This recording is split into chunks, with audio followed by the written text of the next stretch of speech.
Okay.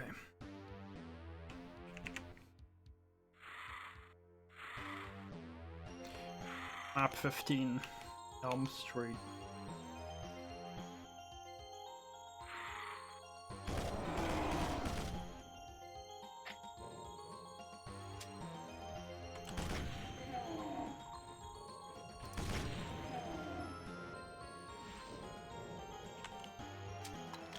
This for some reason reminds me of the Plutonia map, Tombstone.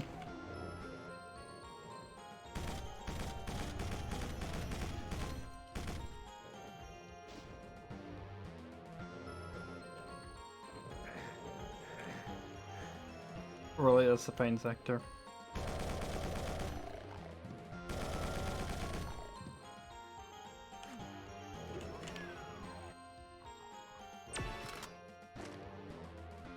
Aha.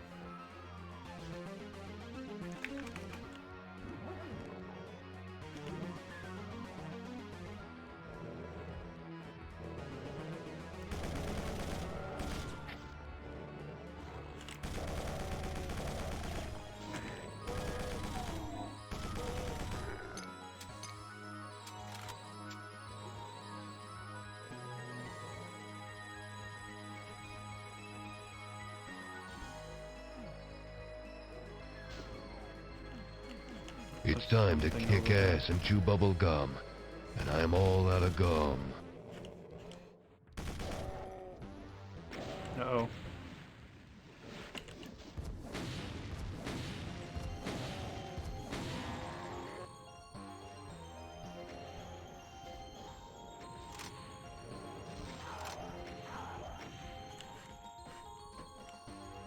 Feeling my freaking medkit, yeah.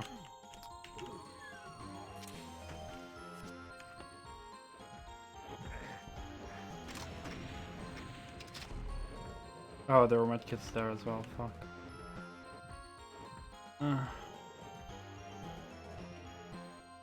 Might also get a bottle of wine, only sip on it and make it last throughout the weekend. Oh shit, I didn't know you were into wine. My experience with wine is very limited, despite having worked in a wine bottling factory. Still discovering what my preferences are.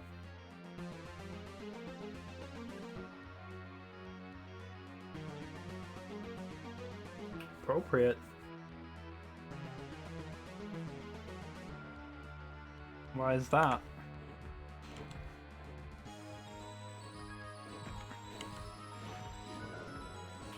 Ooh. That's good news, man.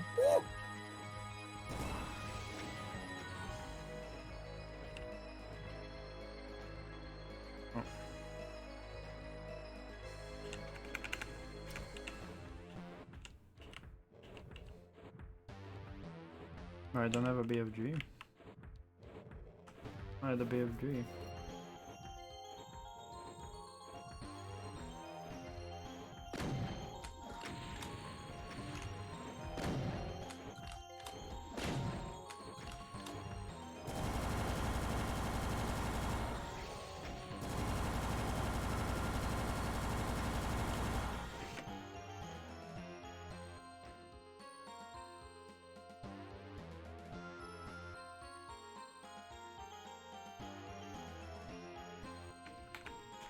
I guess it's also just a bit classy to play Doom and drink wine. Like it is the ultimate gentleman's way of enjoying Doom. With a glass of wine. Of blood red wine.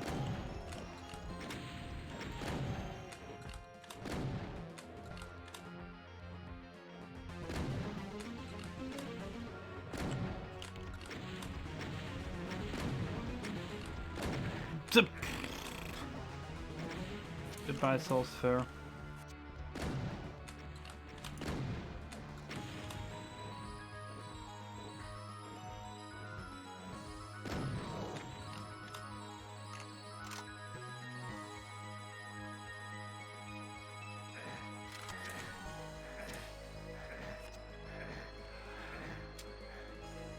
I'd say I'm a big fan of this kind of map design.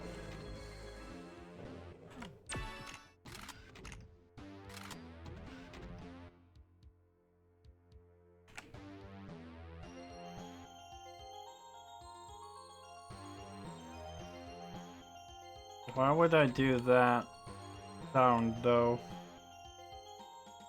Exactly, GJK. Demon blood with alcohol in it.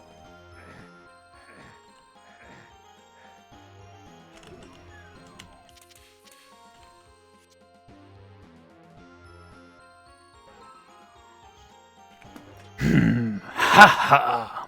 Alright, that was terrible. And probably cringe. Because trying to sound badass is actually a bit cringe.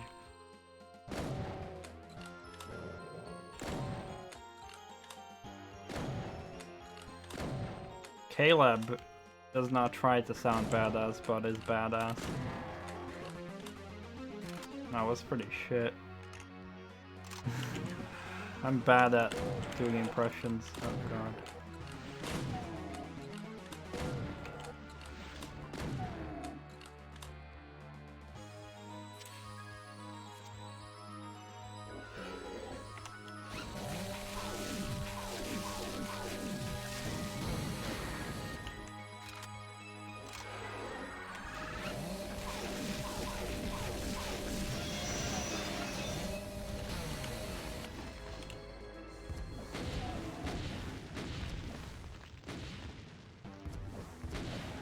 Ooh, armor. Gib. Armor.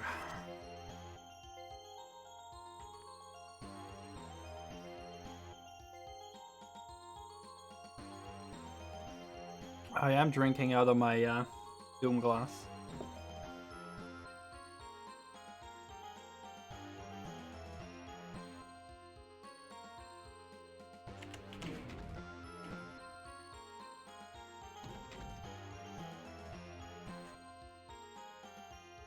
Invul. Well, only I would have known I could have used that Invul against the Cyber Demon. Also, there's apparently a squisher here. Is that a squisher? It's not. I don't know. I don't know anything. Don't ask me questions. I'm stupid.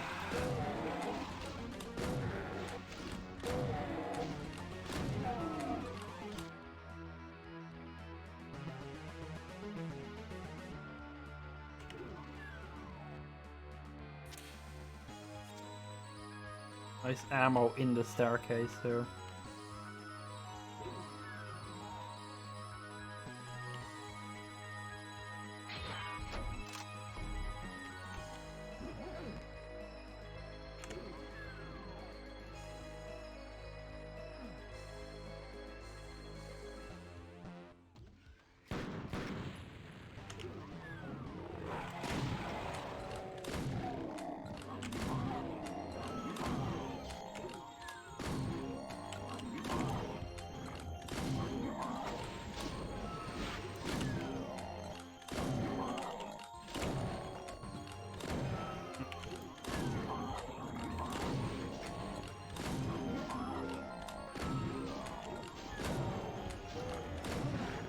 There's some pretty cool, interesting mods for Doom, by the way.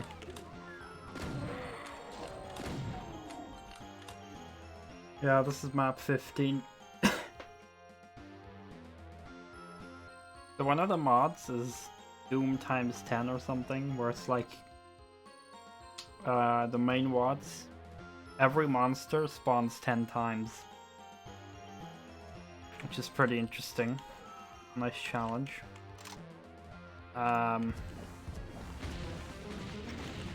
Then there's the other one, corruption cards, which is pretty interesting, giving like a random effect to the player every level. There would be some fun things to stream. With corruption cards, there's also the option of choosing between 3 effects, and I could do like votes with chat every level, which effects should be chosen. Sounds like a good time.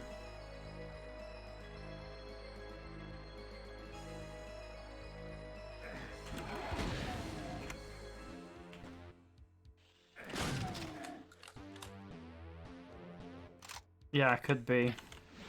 I think I've seen Icarus done corruption cards. I mean, he pretty much covers every good mod out there, right?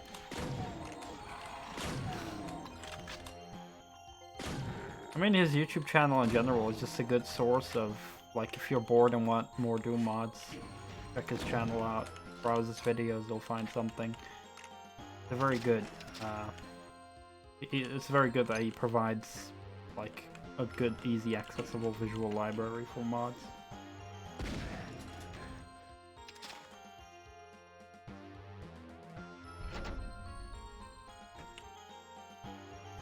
Another invul. Wow, so why are there like a billion suits here?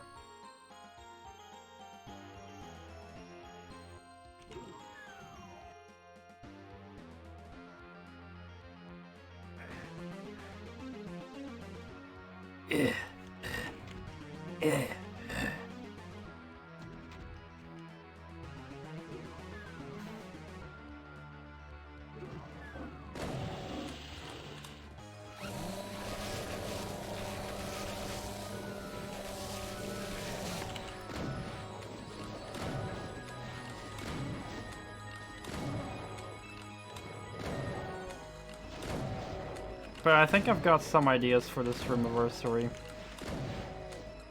I'm pretty confident I could do like some weird Doom goals. What do I have to drink? Cacos have blue blood, not red blood.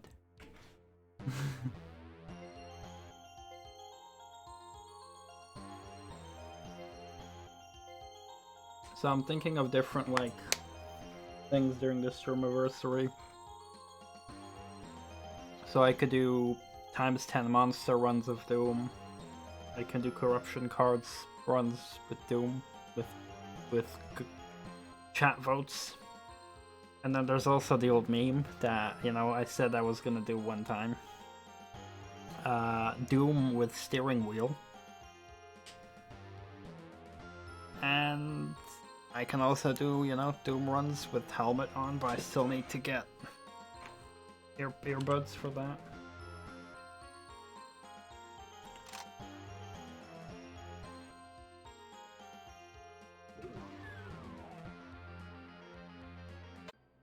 Oh crap.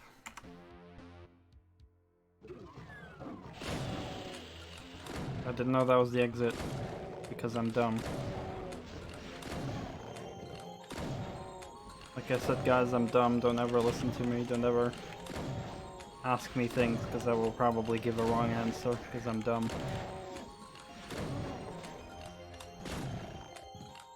Because, you know, I didn't know this was going to be the exit despite it saying exit over here and this being an exit door, but no, I didn't know this was going to be an exit. It was the same cacos.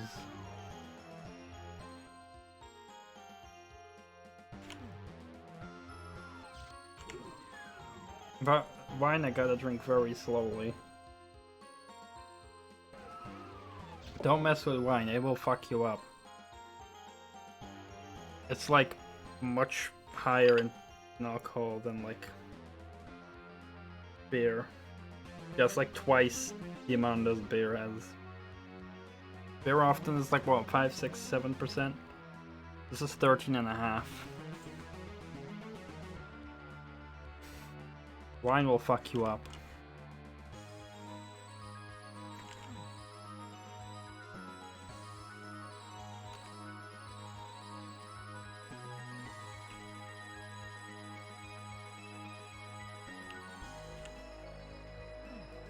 I gotta note these ideas down, guys. Hold on, let me open sticky notes.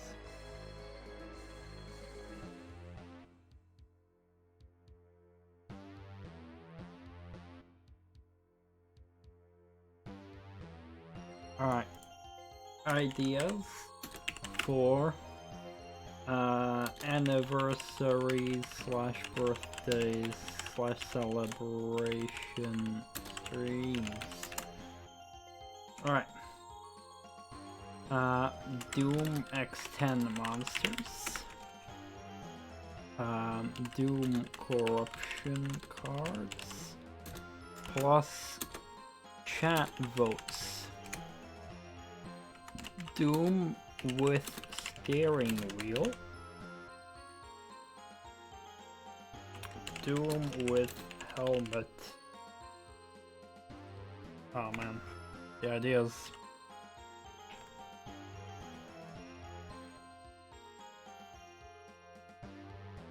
So many ideas.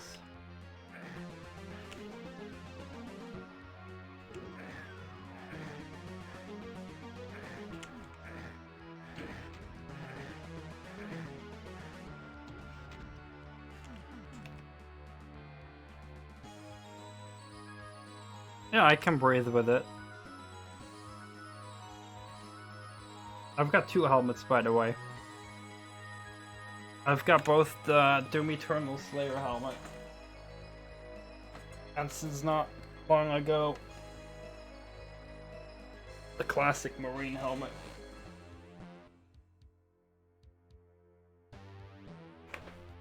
I just need earbuds, really. I did see, like, I kept getting an ad on Facebook of some kind of earbuds, but I'm gonna have to know what the quality is of that. It came in like an actual Pokeball, which is pretty cool, but I don't know if, like, it's gonna be good quality earbuds.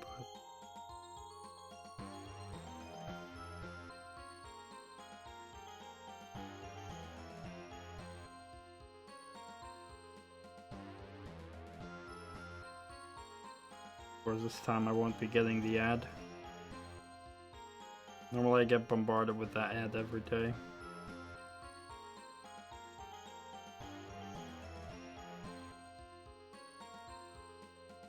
Well, they're probably gonna be too expensive, honestly.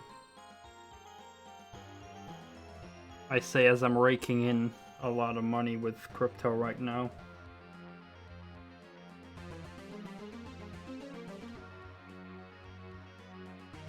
Dogecoin currently standing on 30 cents again.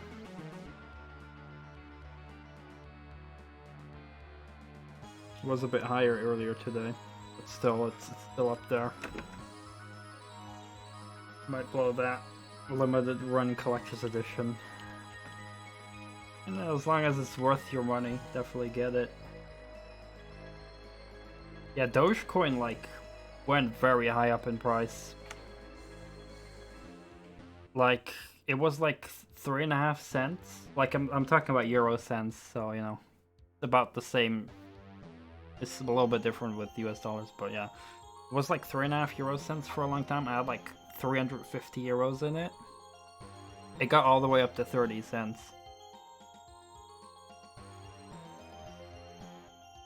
Although I think maybe it was a bit less than 350, but yeah, now it's like worth 1600 euros or something.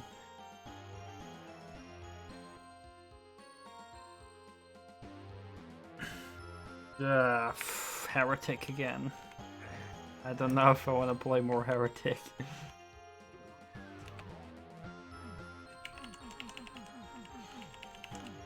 Yeah, it's really crazy just opening my phone and seeing that I suddenly made like a couple hundred euros in crypto. That is if I decide to sell.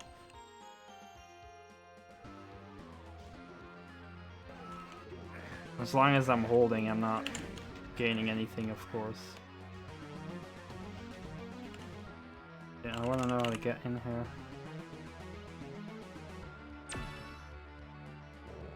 Oh, okay.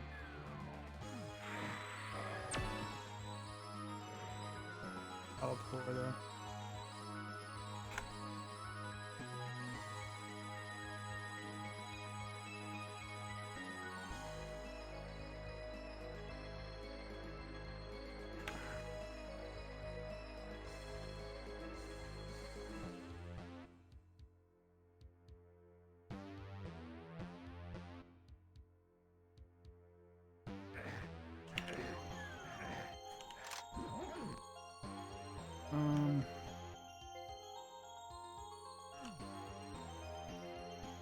How do I get up there? Oh, don't tell me it's a vial jump. No, that would make sense because of the vial being up there, right?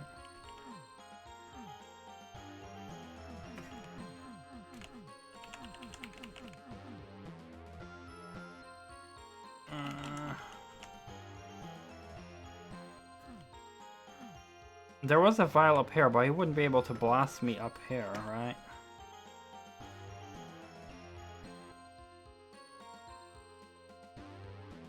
that wouldn't work.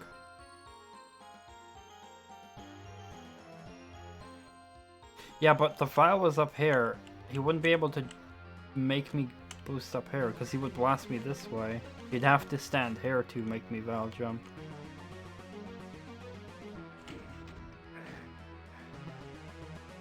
Unless there was another vial. Was there another vial? Oh, there was one on the elevator, I guess.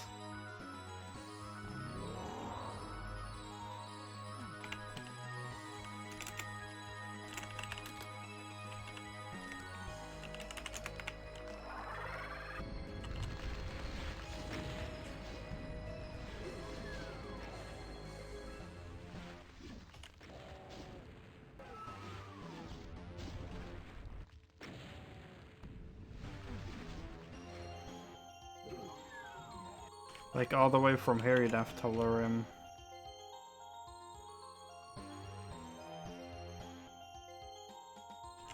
Up here was a vial.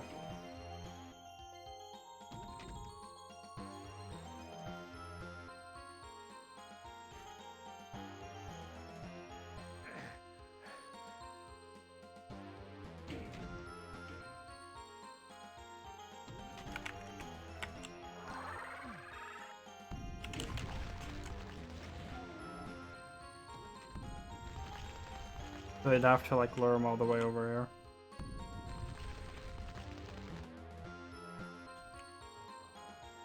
Uh-oh.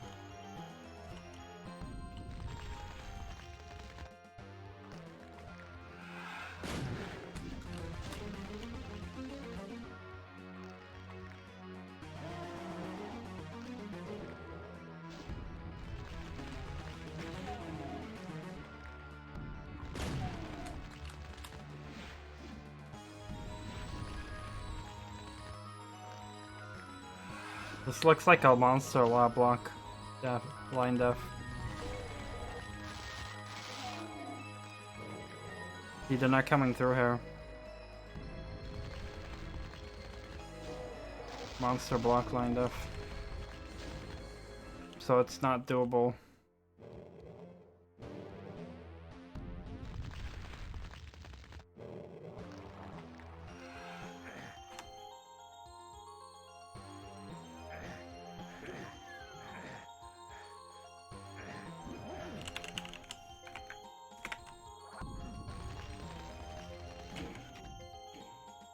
Oops.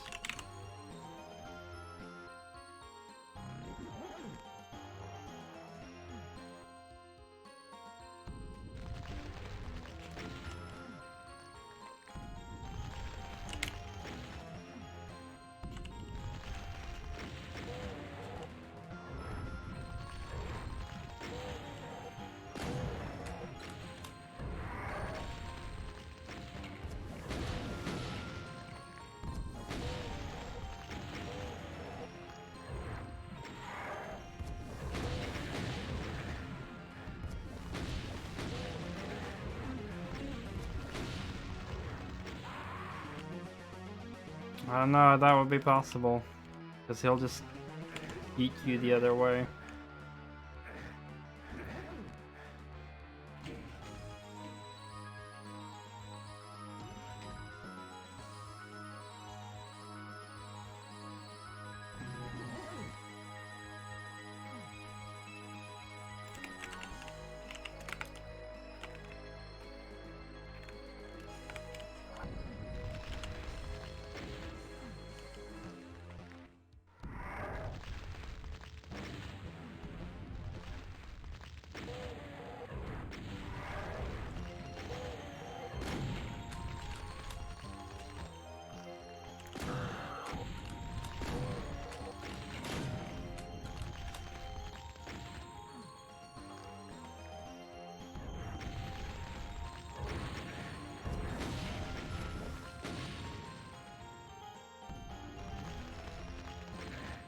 Oh.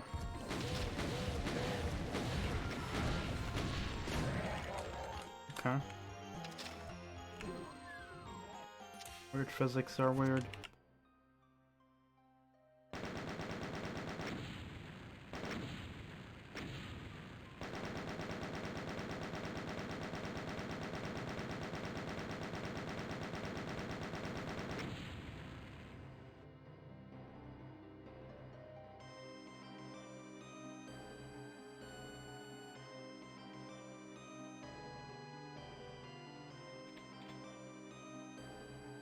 Degravitation.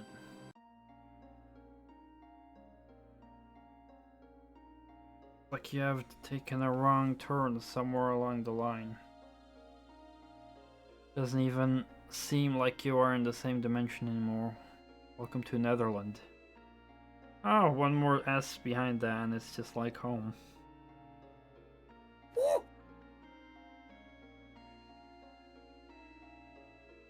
Literally at home, they just removed one letter.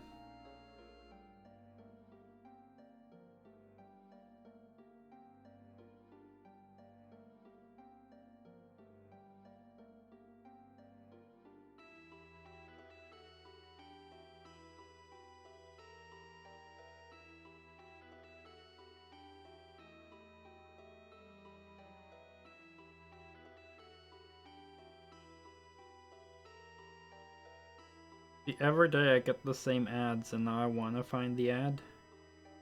I'm not getting it. Guess I could Google it.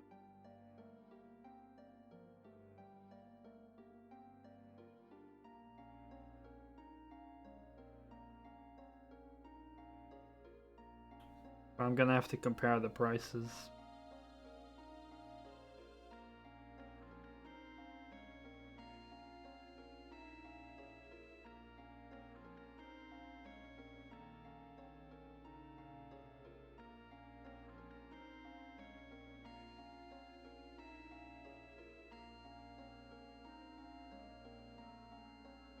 Yeah, that's very expensive. Worth it. Not worth $120. They're from Razer though, so that's I guess a decent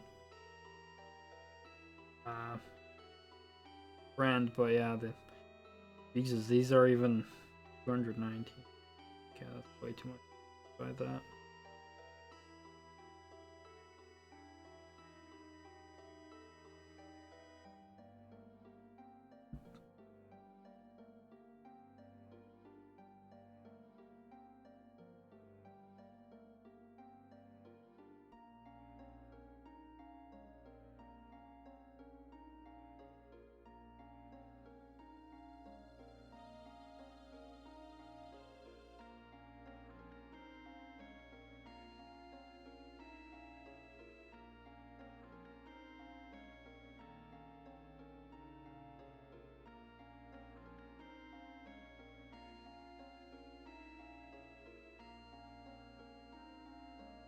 Why does it not have a price here?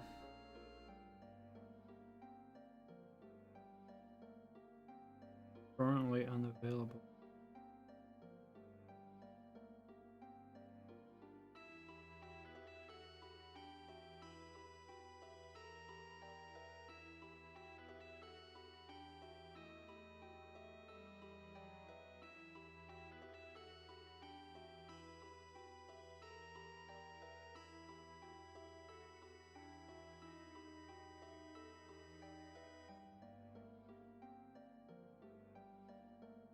And earbuds are expensive.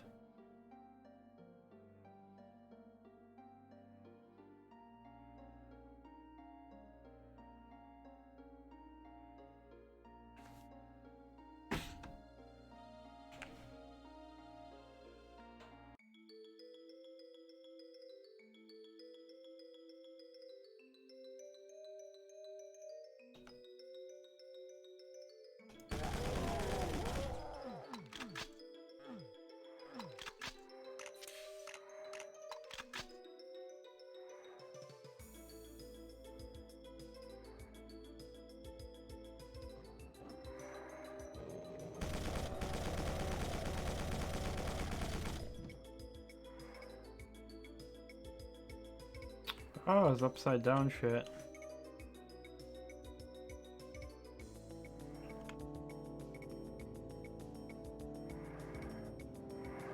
Nice.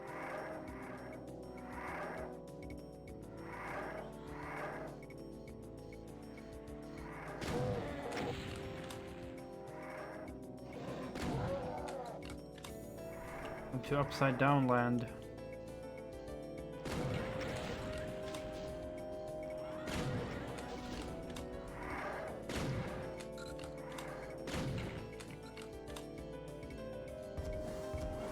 Dark.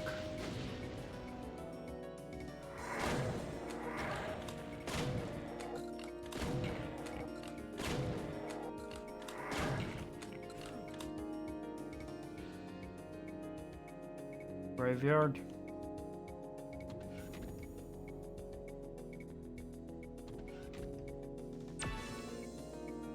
Huh.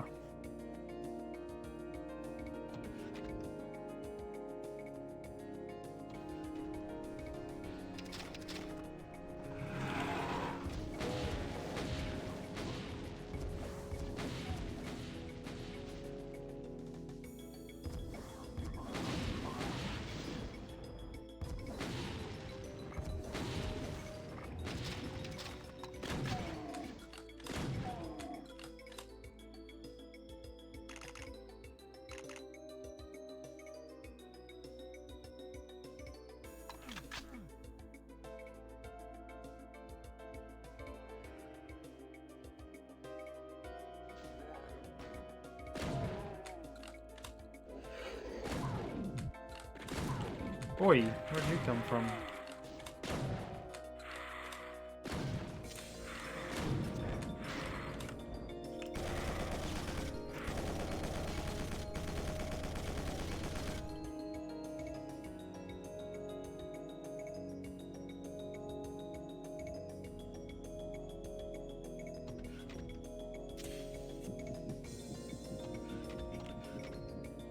Body is floating. What? Oh. That moment when the floating corpse actually revealed a secret to me.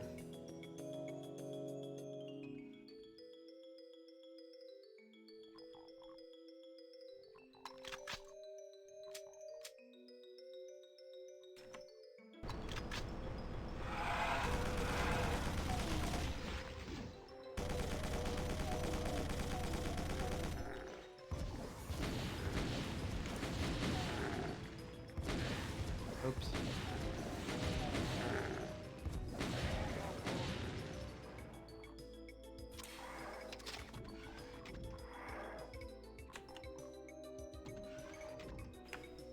I mean, it still counts, even though it's upside down.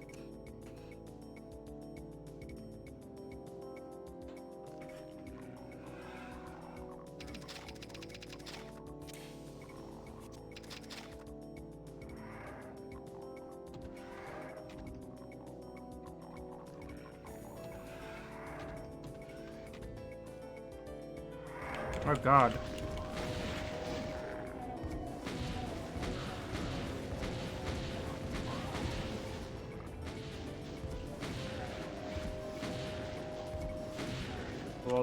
A lot of rezzed imps.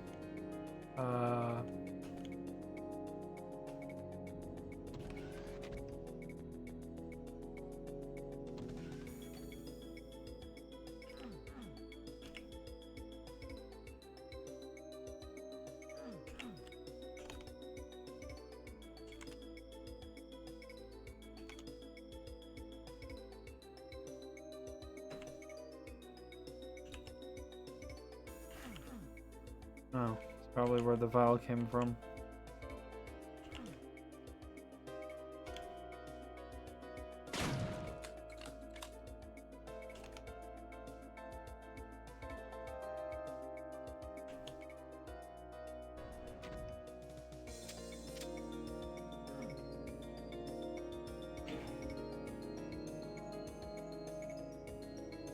What'd that do though?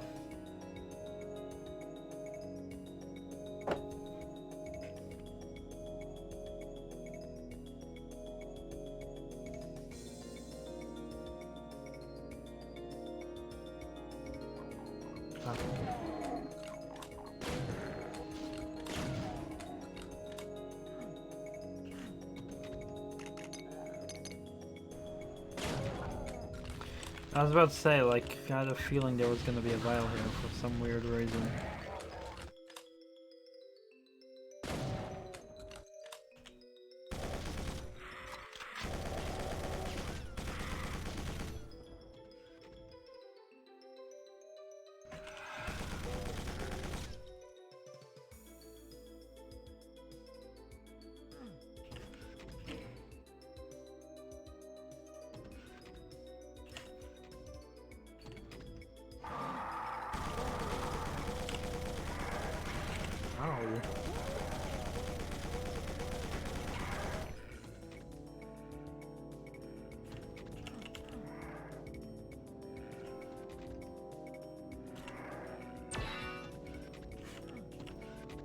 Wow, the secret didn't trigger until I grabbed the armor thing.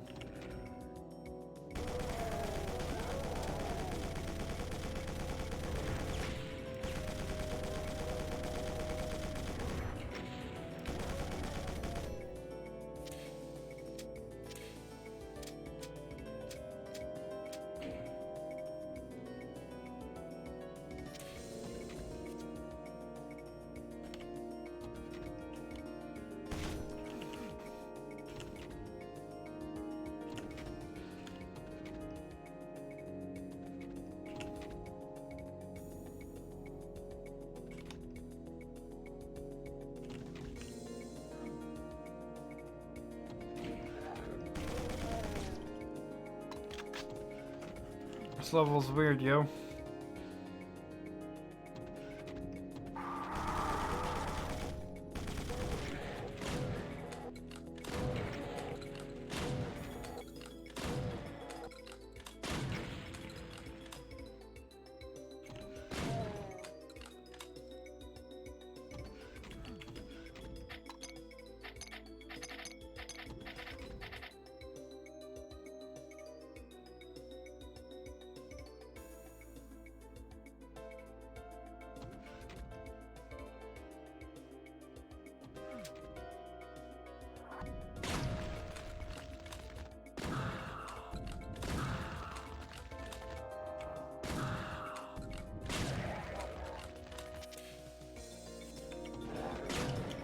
Whoa!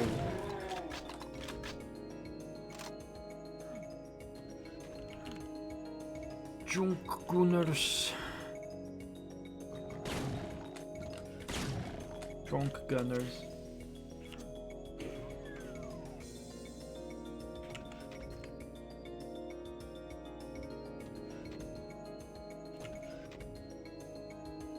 Alright.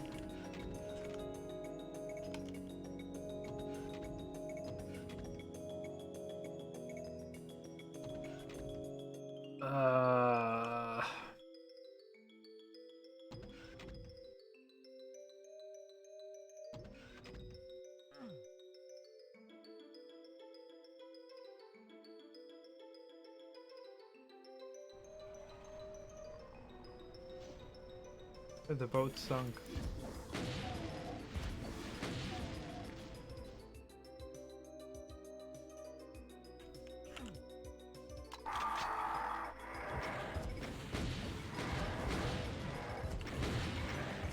What? How'd that hit me?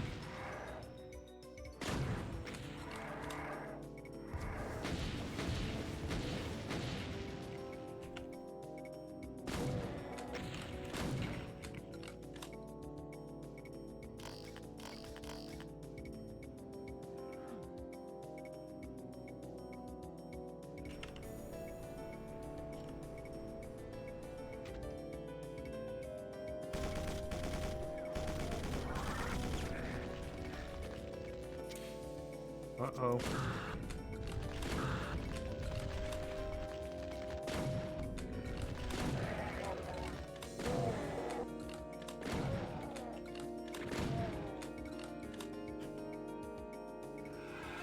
Oh, mega.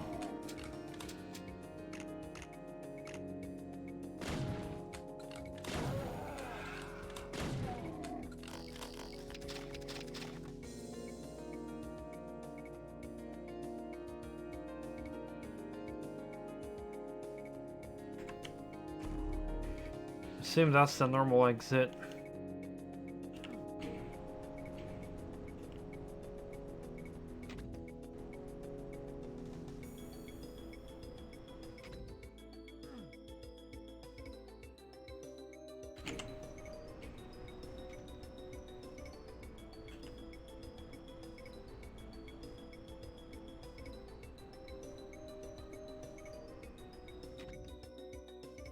I mean, with crouching, I'd be able to get over that. Like that.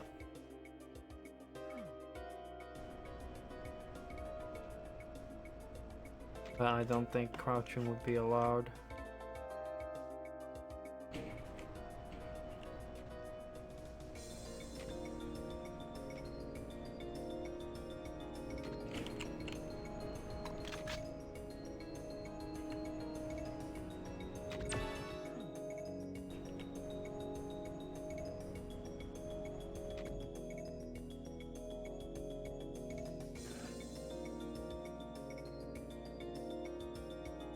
Now what?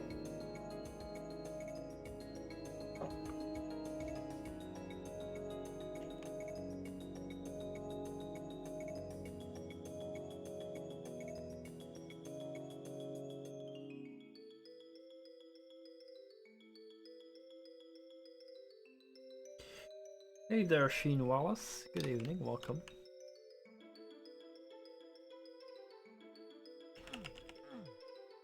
You see a switch, maybe it's shootable?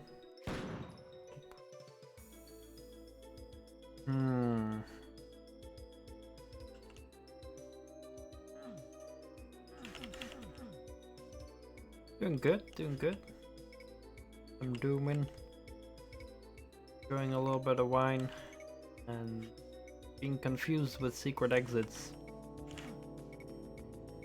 But it's all good. Hope you're doing well too on this Saturday evening.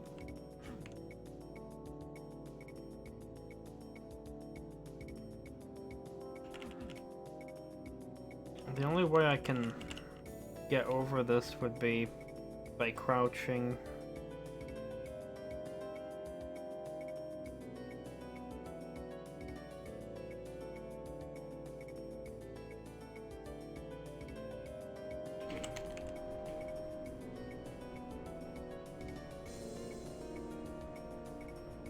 So weird.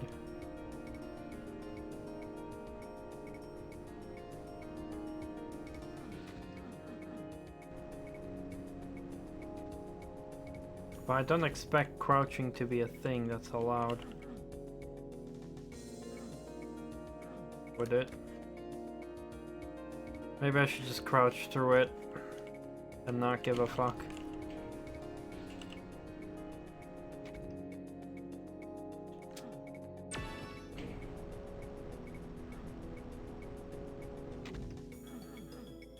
Don't really know how else to get through here. Like, there's literally no other way, I think. Except maybe a teleporter. Oh, whatever. I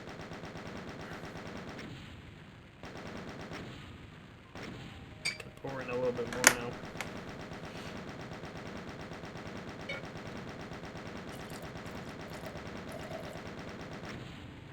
A little bit.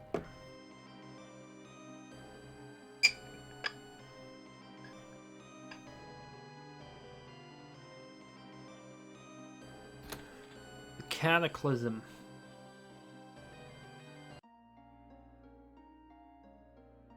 Seems you are in an even stranger world. Ready to see how far the rabbit hole goes, hero. What's this?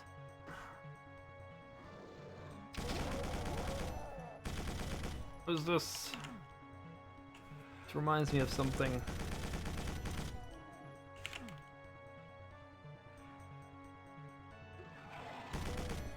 Oh god.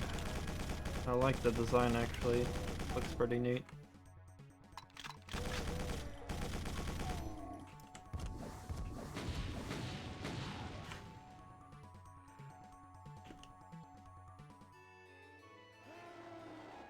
What was with the music being so low?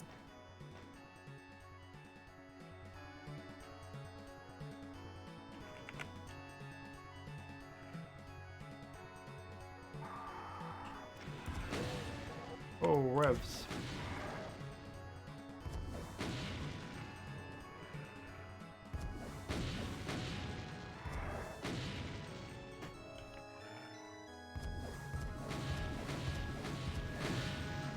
Ah!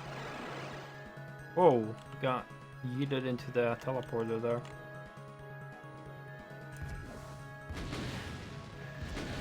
Oh god, I can't do anything.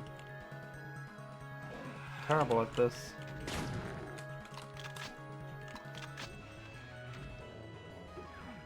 Whoa! Whoa! Holy crap, this map is full of surprises. Wait, what's shooting me?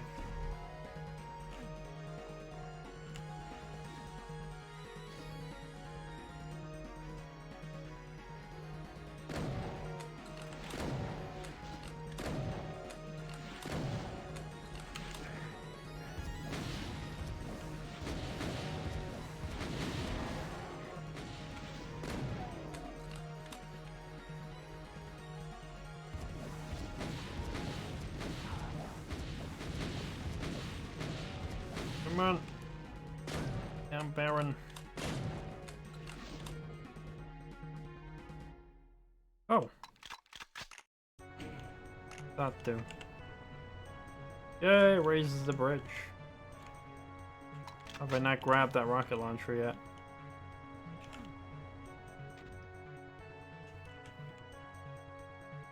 Hello, sir.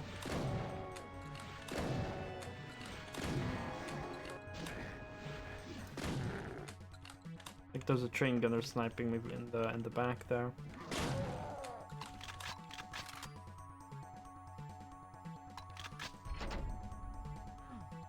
Up there.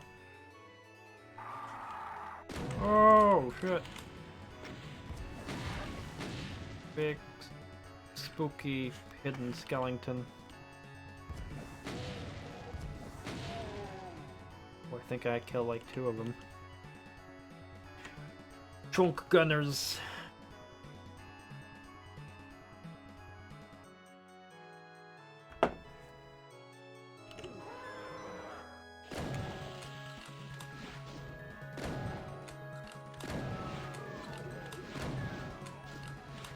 These doors.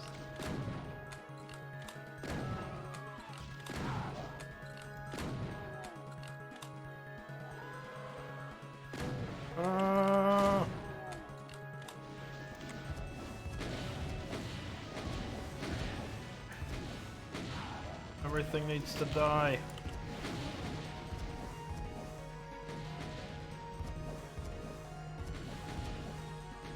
Ugh, dodge! Oh shit. Bad dodge.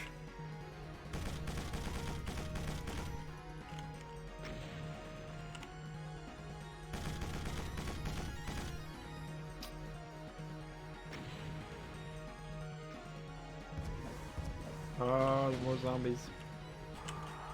And another skelly.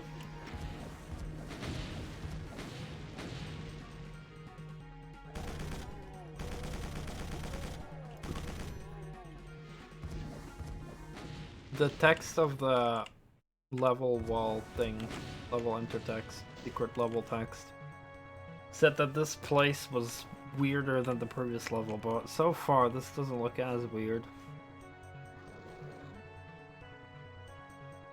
A bit more normal.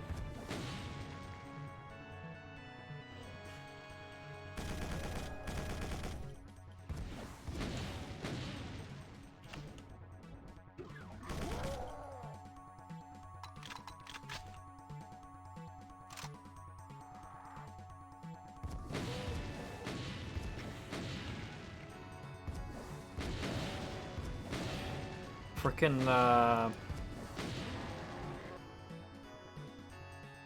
the game called again.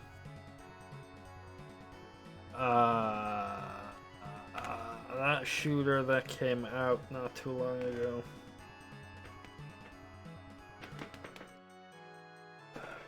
Dusk.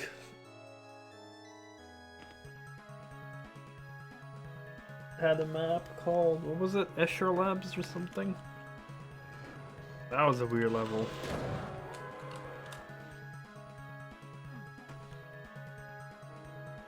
That was a funny, weird level. Whoa.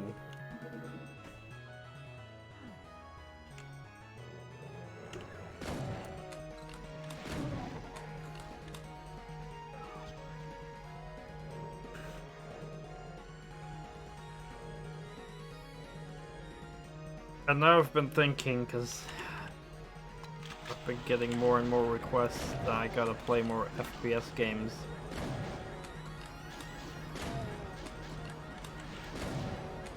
But I don't know, I've been scrolling through some of my library. It does have to be something I'm kind of in the mood for, though. But I've installed a couple games that I might consider playing in the near future.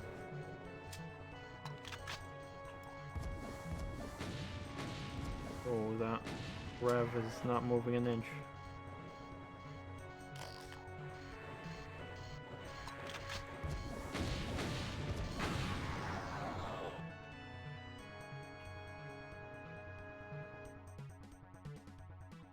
First level. Not sure what you mean with first level.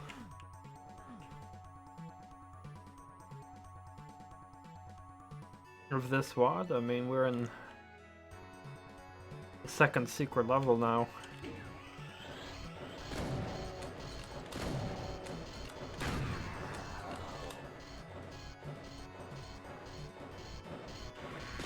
I mean, I've completed all the Doom games multiple times. Now we're at map 32, and after that we've got 15 more to go.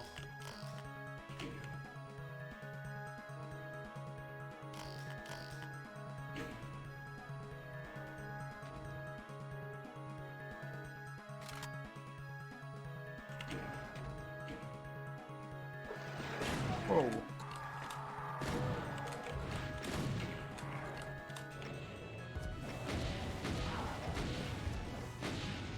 Oh, that Revenant got wrecked. A wrecked Venant.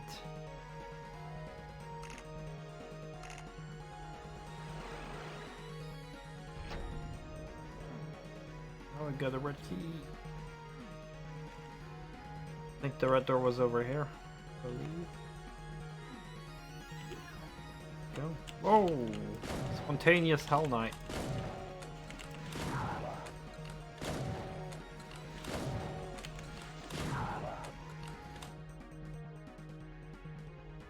Playing Doom 2 on the Switch, we got killed by the Wolfenstein demons. Yeah, those are hitscan enemies, they're pretty tough. Definitely want to be in cover, not get overwhelmed by them.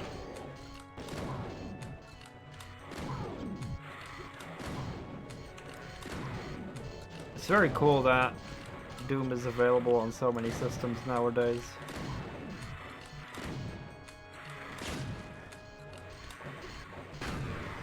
And hey, there's nothing better than Doom on the go. Killing demons on the go. What more can you ask for?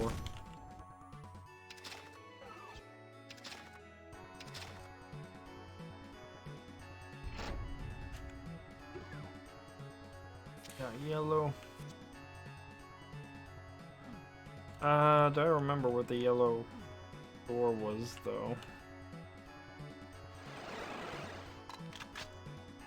Yellow. Yellow. I've not been there yet.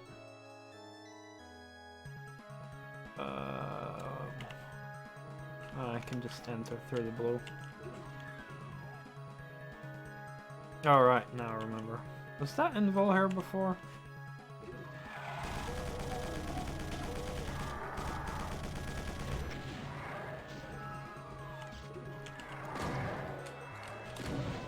Oh god, that's a lot of enemies. Holy shit.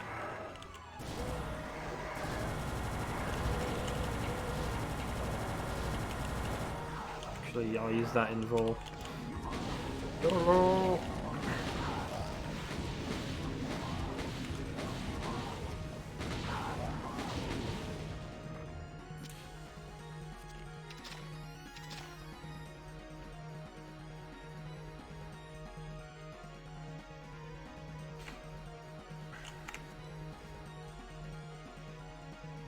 Yeah, I'm like the only person here without a Switch.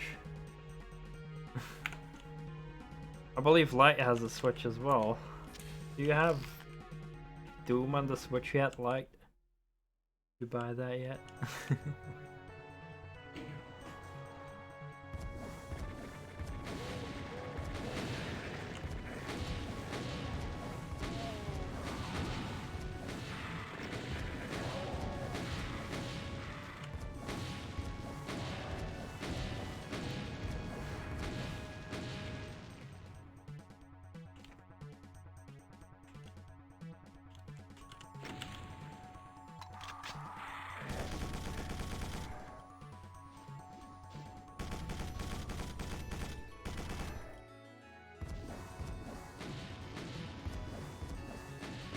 Yeah, the Switch is definitely a system I'll grab someday in the future.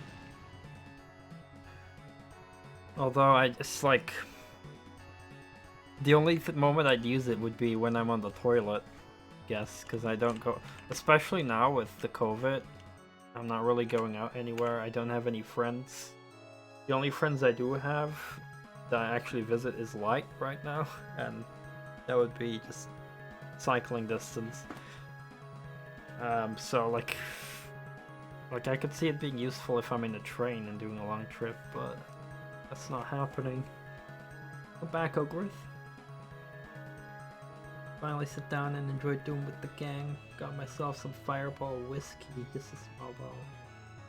But yeah, I gotta... I just gotta be, how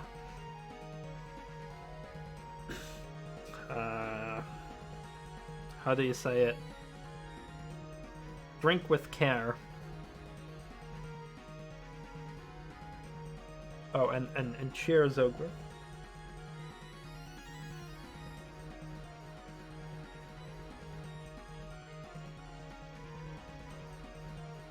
Ooh. Burns a bit in my throat.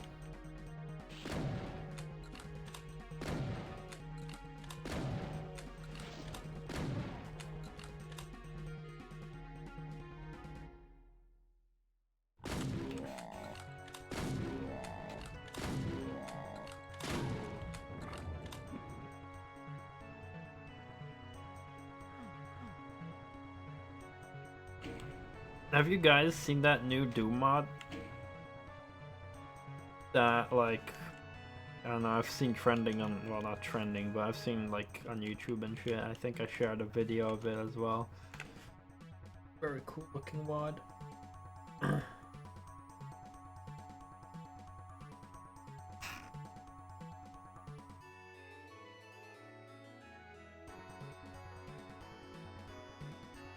show you boys.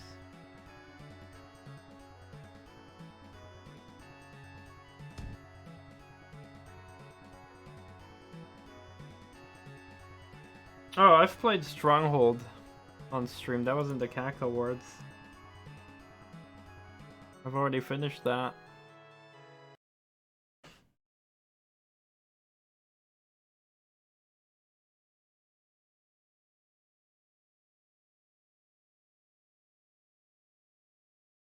This is like the Doom mod I saw recently. Called Siren. Looks pretty good.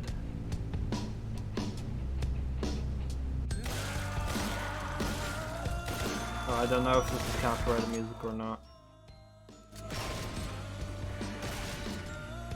This looks fucking good.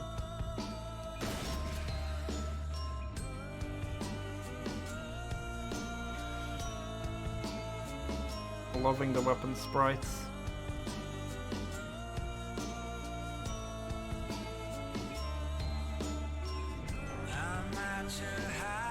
It's probably copyrighted. Fuck my life.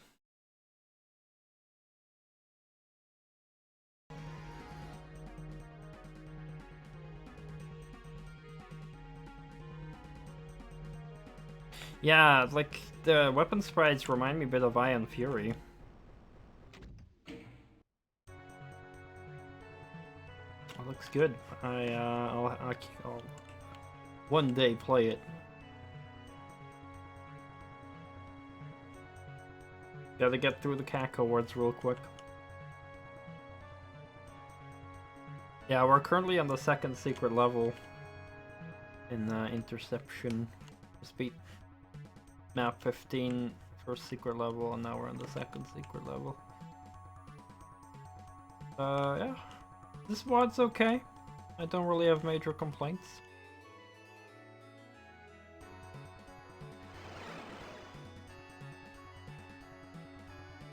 I wouldn't say it's a 10 out of 10, but yeah, it's interesting enough. It's not doing anything terrible. I think I have the key that I actually came for. Oh, what red? Oh, no, wait, I don't have an extra key here. Fuck. Definitely need shells though. Oh, Skelly. Ow! Bitch. Skelly bitch. Skelly bitches.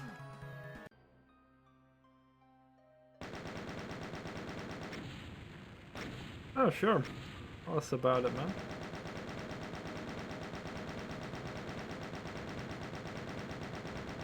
Free to talk about any kind of gaming shenanigans.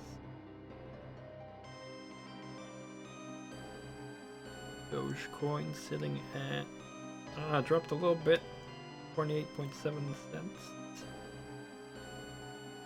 Tiny bit, but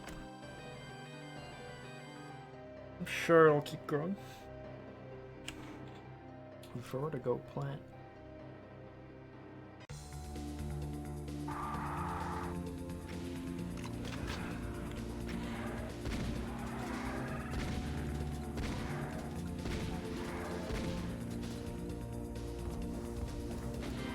Oh crap, I'm out of rockets. Oh fuck, some dodges. Music is a bit loud now.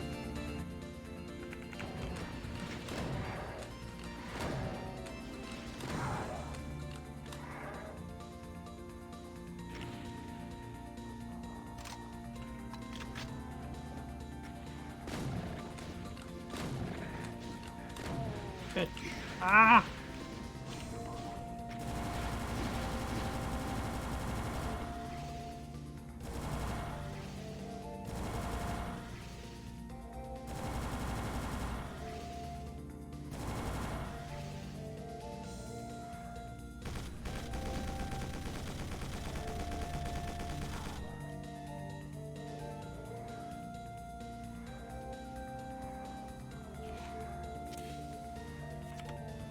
Why are these arachnotrons not attacking me? Just killing.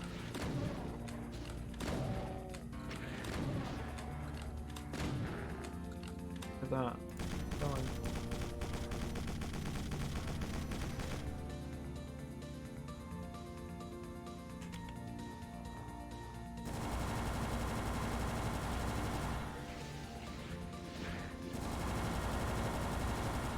Be gone, Caco Demon. Leave the STRONKI alone, where he needs to complete Cacowards without interruption. Oh my god, secret behind the waterfall!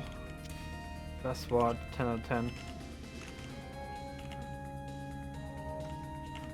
Oh, it's not marked as a secret. Can we really call it a secret behind the waterfall then, if it's not marked a secret? Feeling a little bit 50-50 about this now.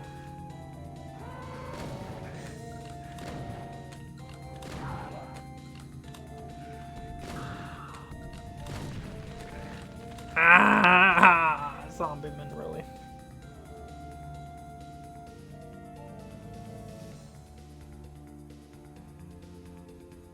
Sniper Nazi Zombie Army 4 Dead War came out as Epic Games exclusive just over 1 year ago. Recently added to Steam. Base game only has 3 rifles.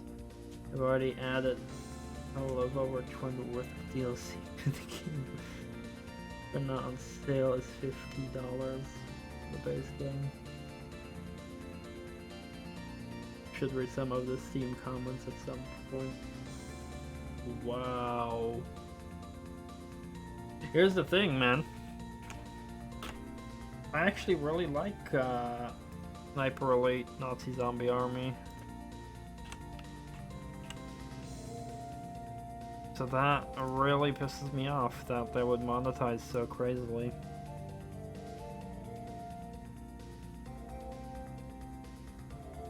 Nazi Zombie Army, very positive. Nazi Zombie Army 4.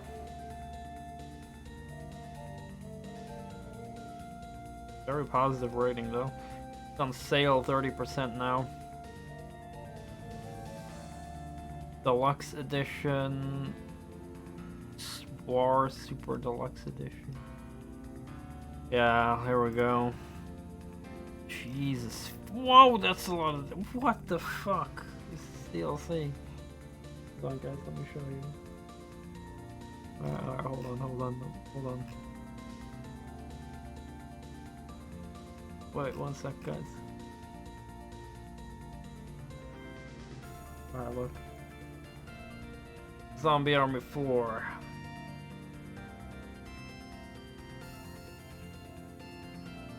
Main game, 50. Priced off to 35. Alright. Not a bad price.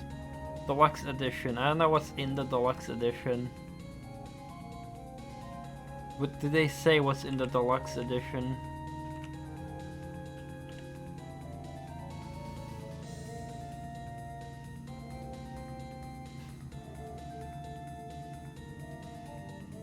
Main game, Zombie Army 4, Season Pass 1, including 3 additional levels.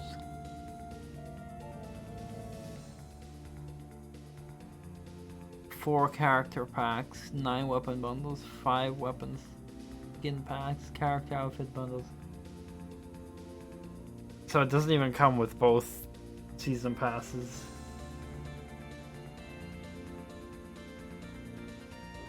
And then Super Deluxe Edition. Oh, that was the Super Deluxe. This is the regular Deluxe. Additional character pack, additional weapon skin pack, additional weapon bundle. Character. Alright, you guys want to see the DLCs now? Look, here's Season Pass 1, Season Pass 2, because apparently a game needs 2 Season Passes nowadays. And look.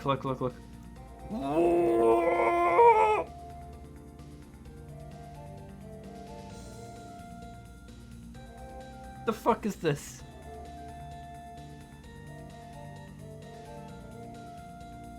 And this is on sale now, 25% off, 217 euros. Yeah, that's too much.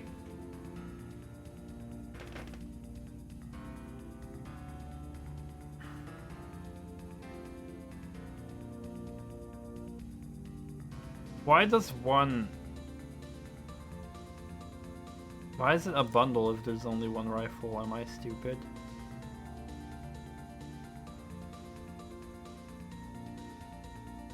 Oh.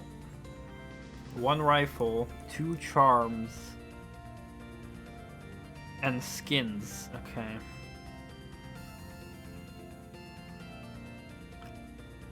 Why did they... like, why?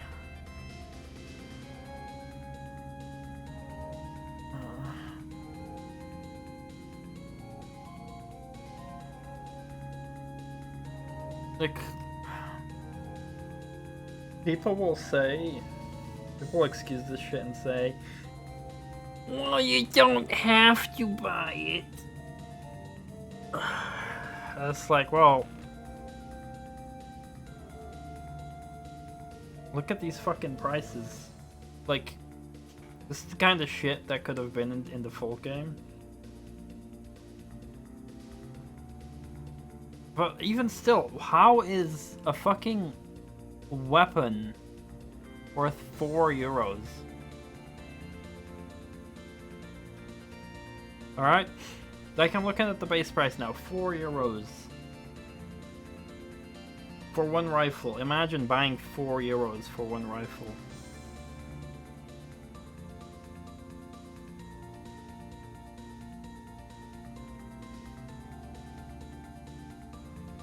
I mean, I'll mostly, you know, I don't care about all the skins, I guess. The weapons, kind of. half car, and then there's the extra missions. Like, how is one whole mission €7 and a weapon is €4? So you're saying a weapon is worth more than half of an entire fucking mission? I'm pretty sure designing a whole fucking mission takes more effort. Now look at my wish list. Let me see what I can get for €4. The price of one rifle.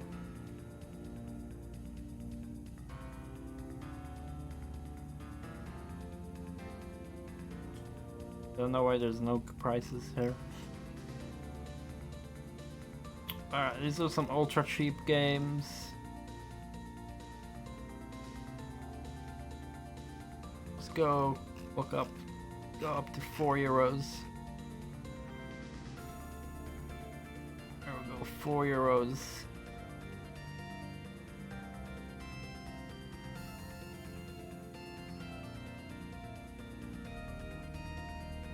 Oh.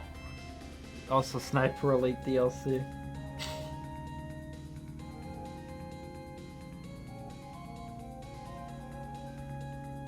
Yeah, but the thing is, something like Doom Collector's Edition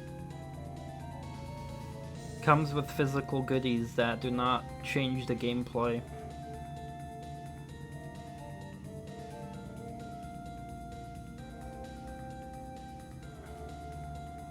It's the problem when it starts to be like taking content away from the game. There's freaking whole missions. Like, I'm not saying you're not allowed to sell additional content. But make the content actually worth the money.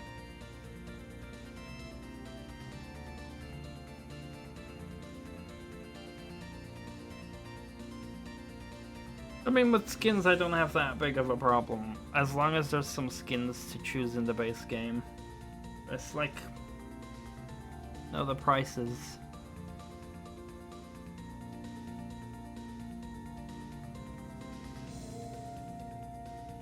Like, there's so many games I could get for around the same price. And look at this. €5. I can get Blitzkrieg 2 Anthology.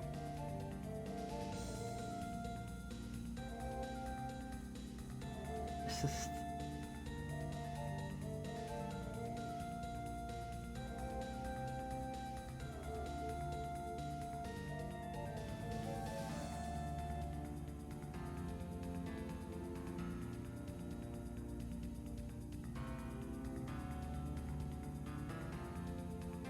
I appreciate that, Sheen. Cool, man. We're all here about having a good time and you know, complaining about things together, but in general, we do it because we love games.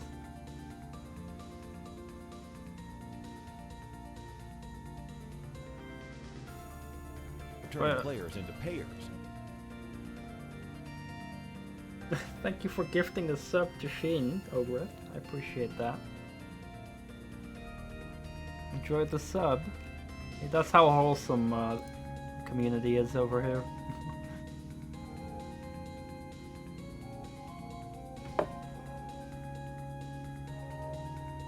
But you know, okay, I'll say one thing. You know, maybe I'm wrong. I don't know when this got released. Like, maybe, you know, maybe this is a complete game. Because who am I to judge, right? Maybe this is like a complete game, fucking 12 hours long, filled to the brim with content. And this is just extra made afterwards. And there's already a lot of skins in this game, but I don't know, man, it's hard for me to believe when it's like Springfield rifle is not in the base game. I don't know. I'm just... I just...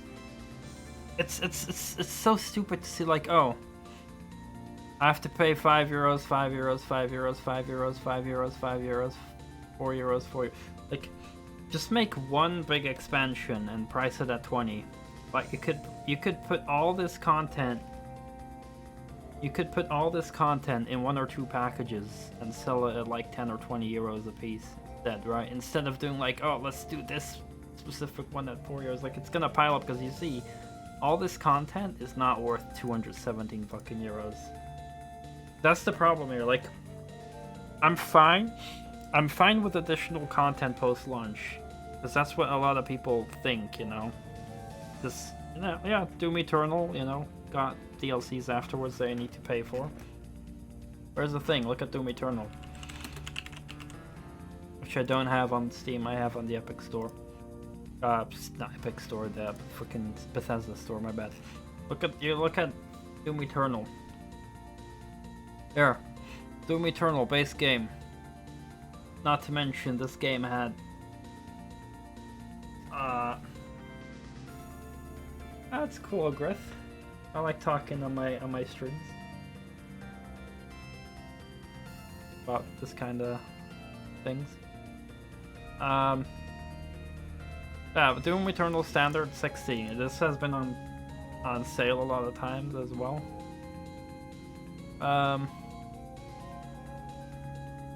Deluxe Edition, here we go. Year 1 pass and Deluxe Edition content. Pretty good deal, actually. So you pay 30 euros for both DLCs. Yeah, look at the Ancient Gods, look at this. So they've got one DLC of small value, like 5 euros. One DLC, the Rip and Tear pack. Alright, that's it. Now one shotgun skin, cultist based, master level, and the dude skin. Alright. For 5 euros, that's already more content. Considering this is €1 more than the fucking rifle bundle. Right? Alright, we got our weapon skin here. Right, and another skin. Okay, but the cultist base master level, that's a lot of content. That's a whole level remixed with content, right? And then you look at the rest. It's like, here's a campaign of a couple hours, and here's another one. These are thick, juicy DLCs that will take you a couple hours to finish. It gives you a new weapon, gives you new enemies, gives you new whole levels. Do it like this. Don't fucking do this shit where it's like all this shit for 217 on discount.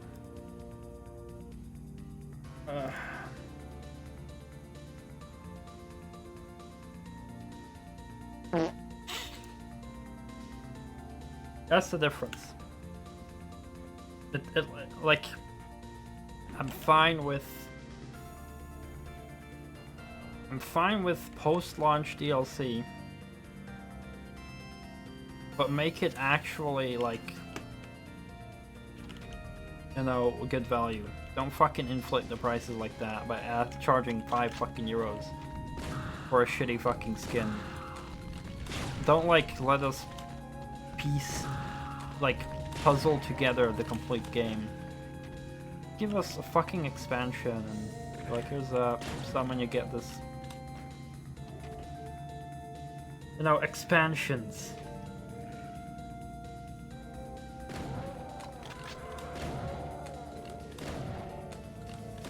Because expansions have been a thing. I think that's also, like, they've renamed it to DLC over the years. It started out as expansions. You had, like, what?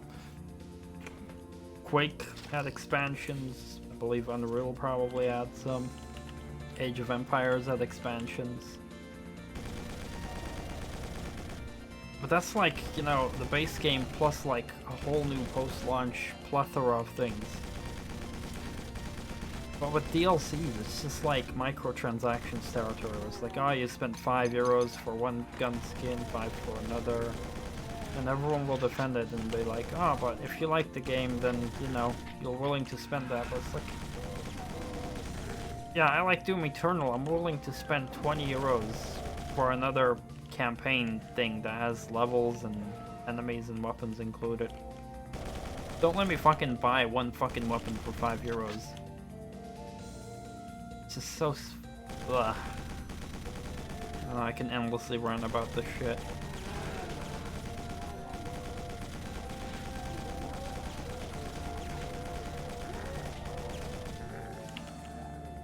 Some people love hearing my rants.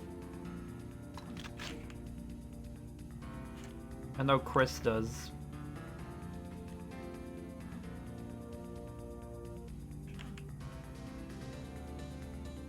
Sometimes I think like maybe I should do like news videos or something on YouTube, like rant videos.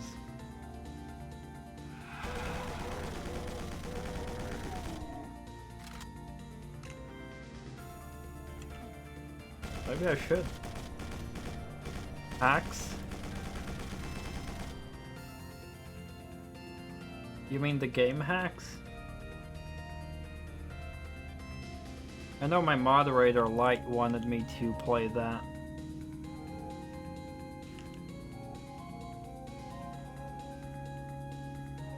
I'll play it someday in the near future. Probably.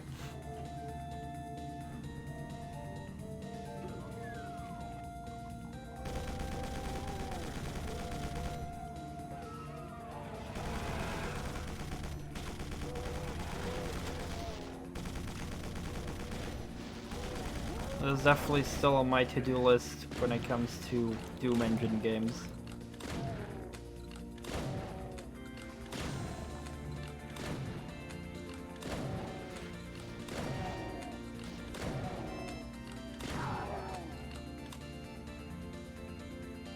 Yeah, I've tried it out once.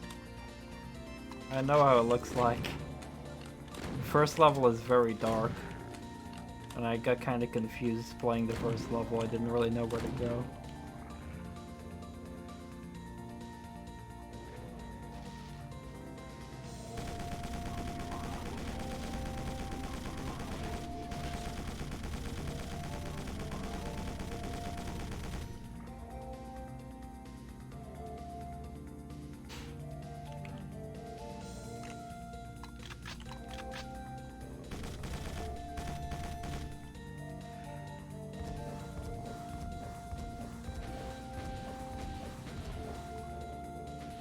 Fucking Flame Boy.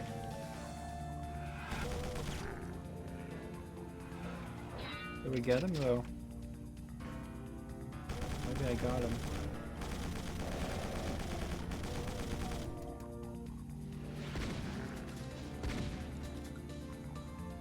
Yeah. There's also one more game I'm really looking forward to this year. Probably still not out yet.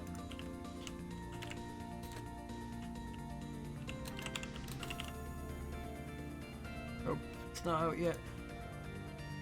Rise of the Triad Remastered. Guys, I need that. I'll probably, like, that might actually be something I'll get on release and stream. I so want to play Rise of the Triad on stream.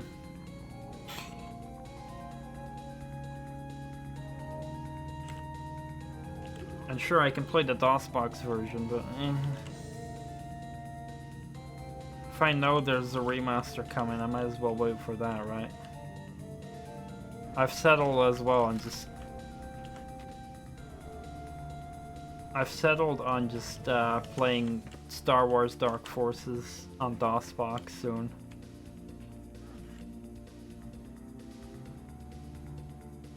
Unless I might hear about an actual remaster coming.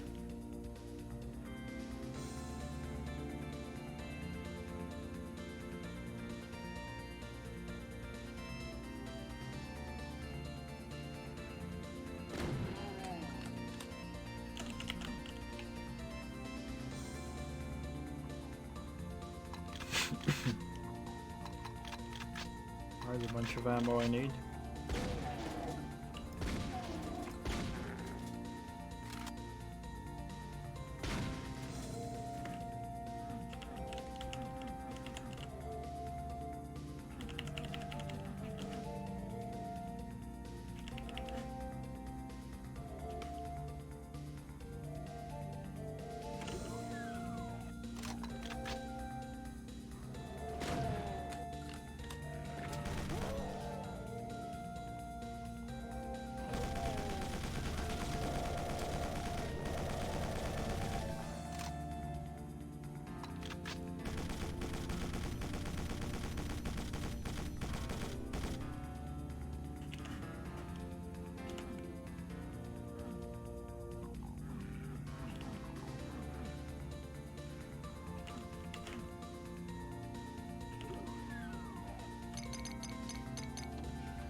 big blue gnome.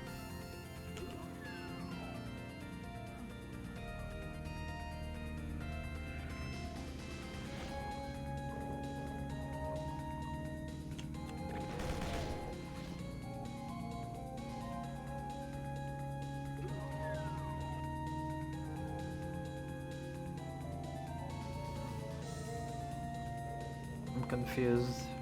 I just YOLO down here.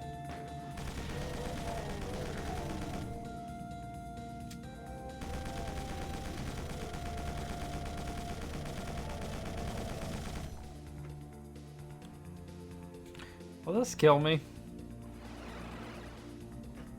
Nope.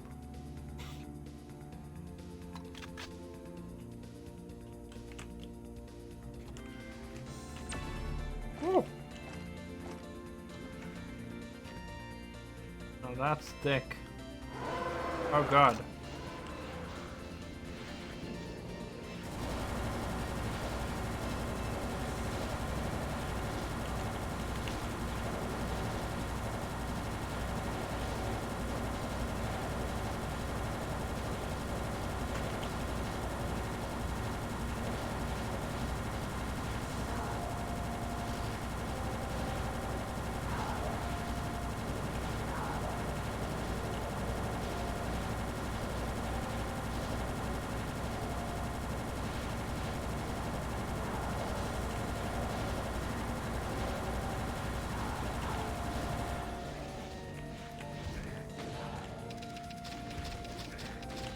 Damn it.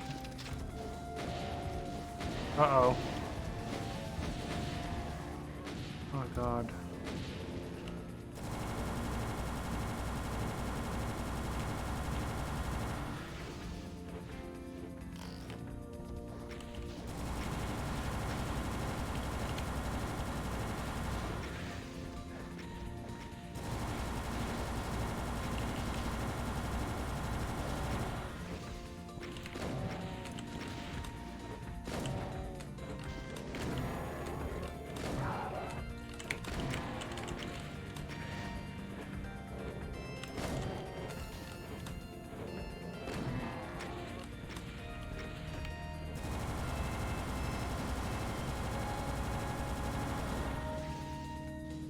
Oh. Oh.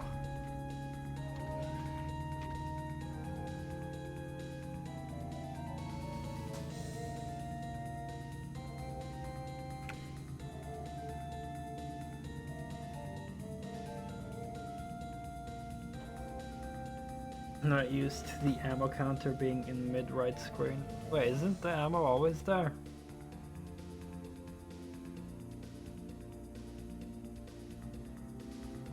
Thought the ammo counter was always there. Well, slightly more there, but...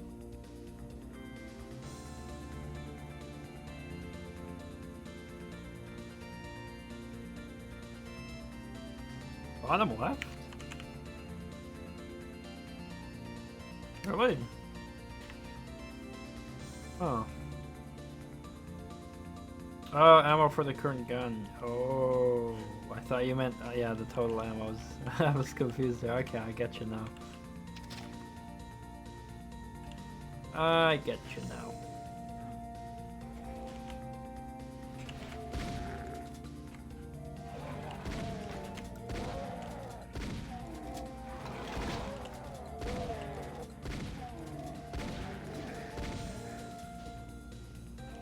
I think it's a dry wine.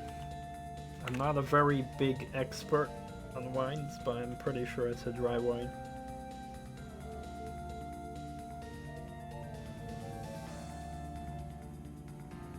Because I feel a very dry feeling in my mouth after drinking it. So that'll be my guess. Plus I've had like half sweet wines and stuff previously, and that went down a lot easier.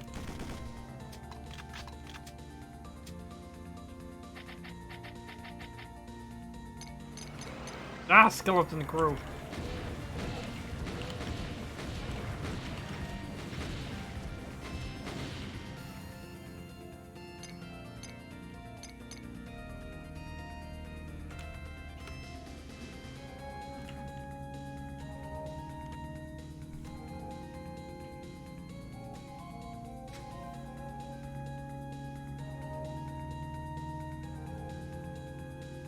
Yeah, safer to just go with something you're familiar with.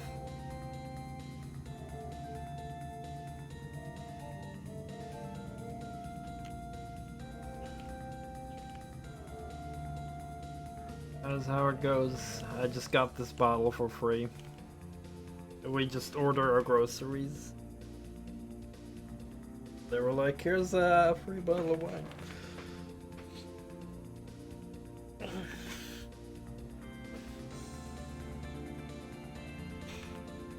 I mean,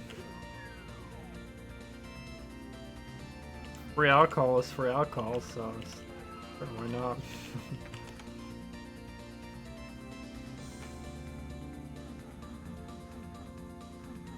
Not sure what I'm supposed to do at this dead end here.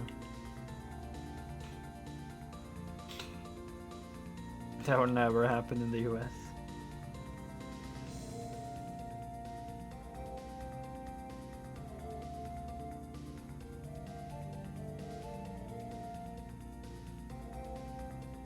Yeah, that's a pretty funny meme in general. About the whole alcohol thing.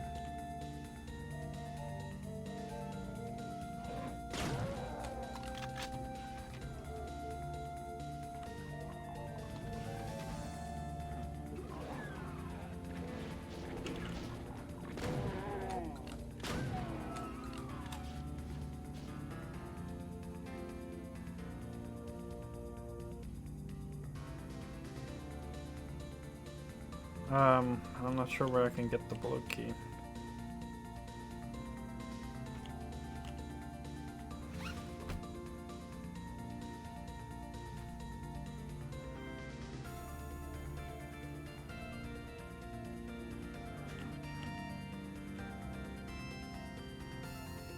This map is confusing.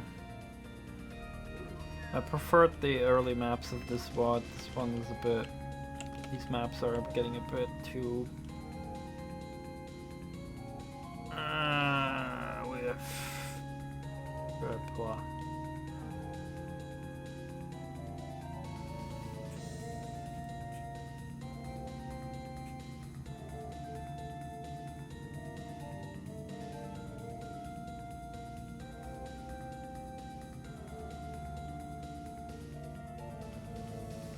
Selective service card. It said I could be drafted. I don't even know what that means, to be very honest.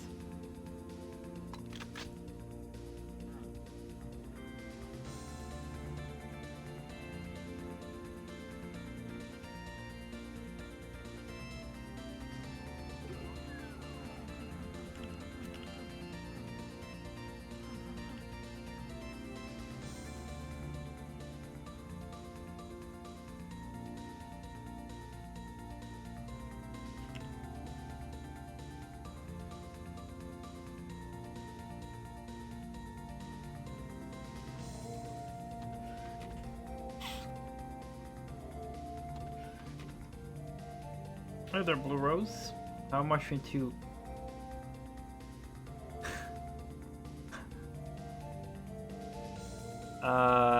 probably a 1.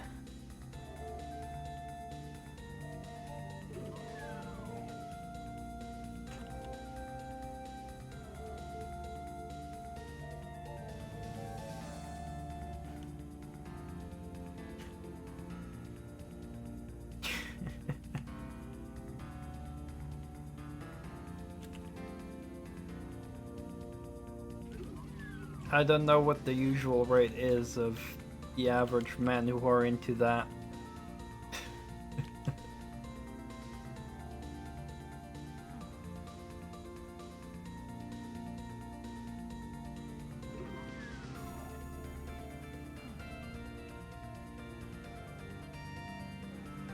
Where the hell do we go? There are some people.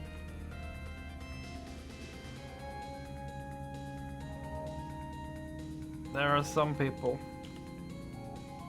They enjoy, like, when a woman with high heels and stuff steps on their balls and shit. That kind of stuff. Ugh. can't even think about it, but yeah, there are some guys who are into that. I mean, you know, heck, they're not hurting anyone with it. If they're into that, then, you know, by all means, let them have their pleasure if that's what turns them on. But, you know, I won't judge. I am always of the opinion that as long as you don't hurt anyone else, I won't judge you, no matter what you're into. As long as you don't hurt anyone.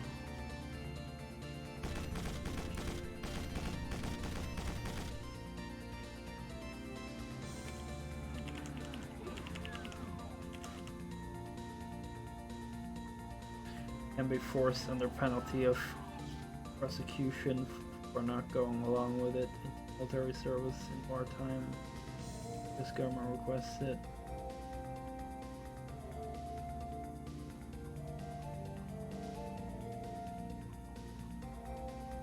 I think there is something like that, that if my country would go to war, that I could be selected to go into service. That's something I got, like a letter, when I became 18. Although I would be very unfit for war because of my physical conditions.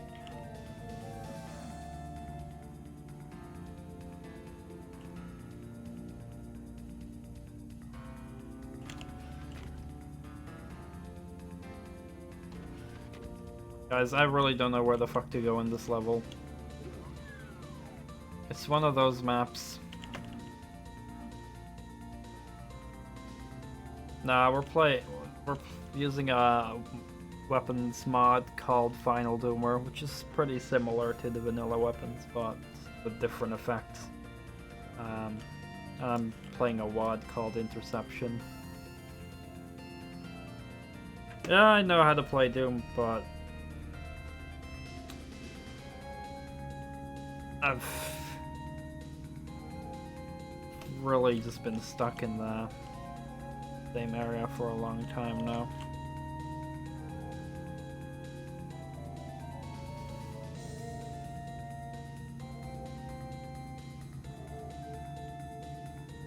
Yeah, I've already used the blue switcher. That's the thing, like, I need both. Sorry, the red. I need the red and the blue.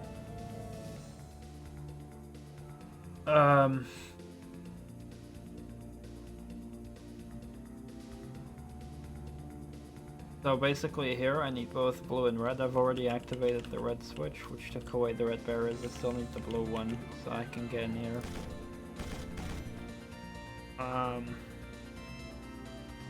Now I do know where the yellow key is, but I don't know where, like, it's up here. I just don't know how to get to the yellow key, so.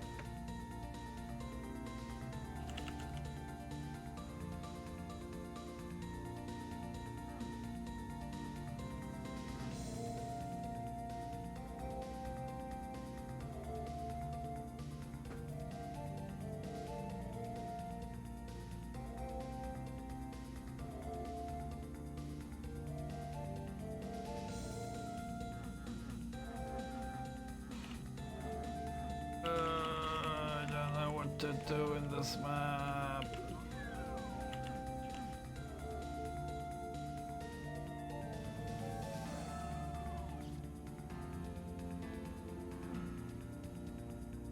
There's also a switch here, but I can't activate it from here. I've tried shooting it, but no luck. Wait. Oh, I have to. Yeah, that's stupid. Alright, a thing happened.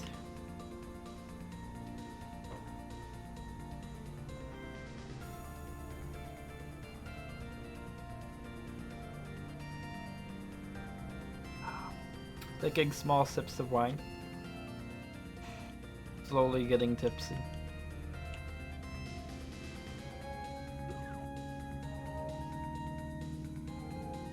Now we can get yellow.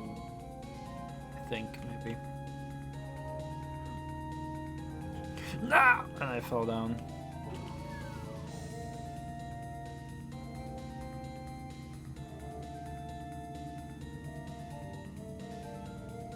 CSGO happened. Oh boy. I played that for a tiny bit, and yeah, that game seems very frustrating. Go get yellow. Oh, progress. See, no, it was a bit stupid of the mapper to require me to walk on that platform to open that up. They should have put like, I don't know, something to lure the player on there, but now I can go to the yellow.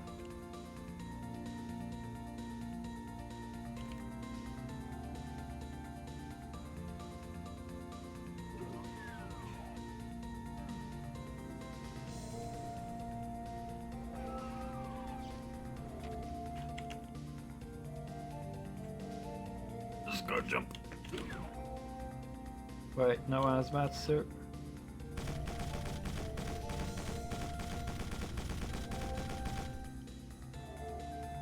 Whoop, whoop. Oh, there are the suits. Oh god, no! Flame Boy is attacking. A Flame Boy has fallen into the river in Doom City? How on earth did it? I was gonna come up with something clever, but I failed. My bad, guys. I'm not original enough to make jokes. Why are these spiders not attacking me? There's something absolutely broken here.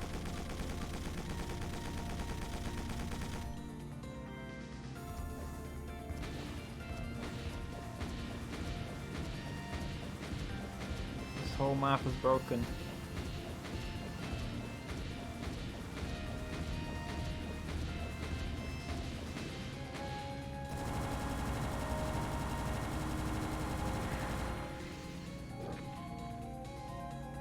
Challenging gameplay.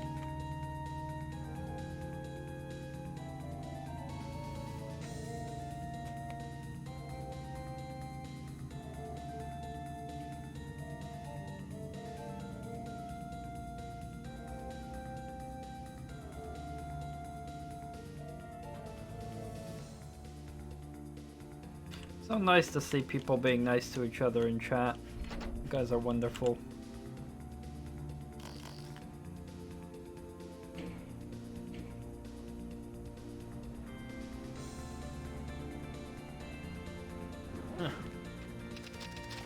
Turning players into payers. Ogre gifting another sub. The sent Blue Rose. Oh crap. Thank you. Gifting the sub. Enjoy the sub. A lot of support, Ogre. I hope you're not overspending the monies. Can be a little salty. I know your pain. You'll have to watch me play World of Tanks, then you'll... And then yeah. Oh boy. That's all I can have in that game.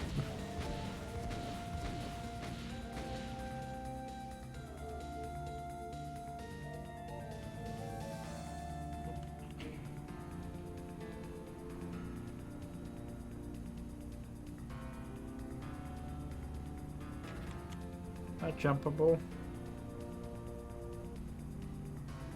Yeah, chat is cute. Chat is very cute. Ah! That's not jumpable. Oh, we don't have the BFG yet, sadly. Oh. Everyone is nice in chat. Your chat is very cute. I approve of this cute chat. Oh, hey. I have found the switch.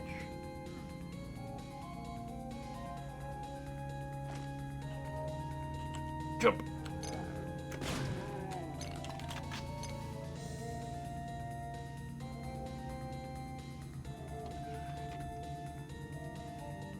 Yeah, I mean, if you've got the BFG, you can definitely take care of vials, no problem. A matter of seconds.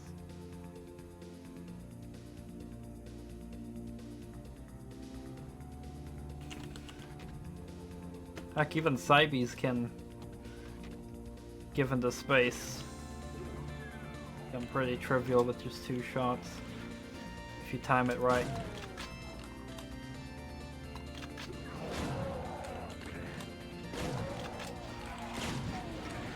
Oh, big barrel explosion. Oh yeah, I've played Eternal a lot. Absolutely love it. I'm planning to do more Ultra Nightmare runs somewhere in the future.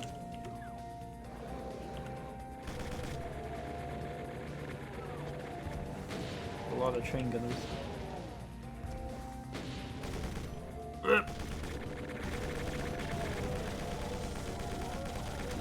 Oh my god, the chain gunners. So many. Furthest I've gotten in on Ultra Nightmare is Super Gore Nest.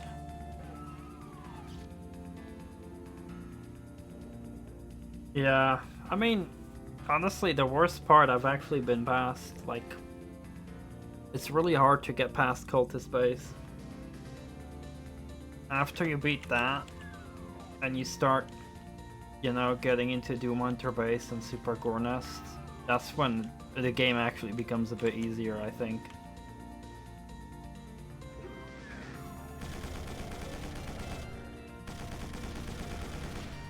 Because you just have all those weapons, all the mods, all the health upgrades and stuff.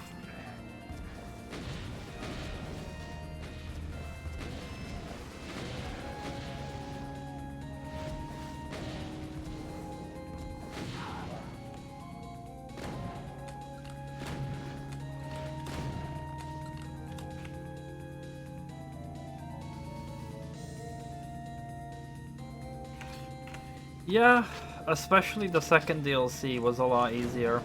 Mostly just because of the hammer being super overpowered. Like, hammer is just overpowered. Without any doubt. But the first DLC, despite having everything from the start, definitely is very challenging with the fights it gives you.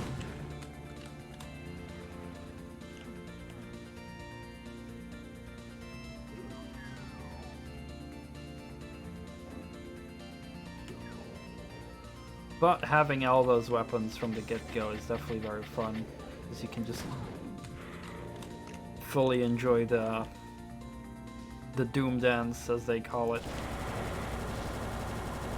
Instant access to the fun zone.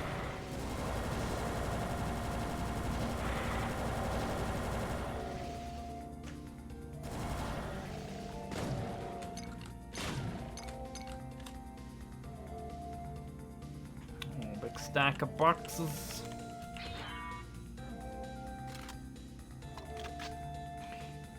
Boxes. Oh, I didn't even notice there was a staircase down. Huh.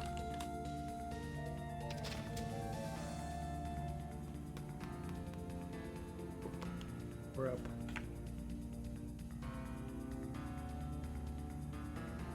Yeah, I was really disappointed seeing the nerfs.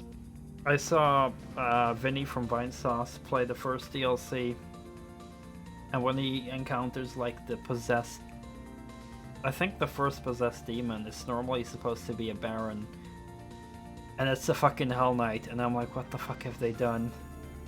I still remember that possessed Baron fight, and now it's just a fucking Hell Knight. It's like, not even close. It's not even close.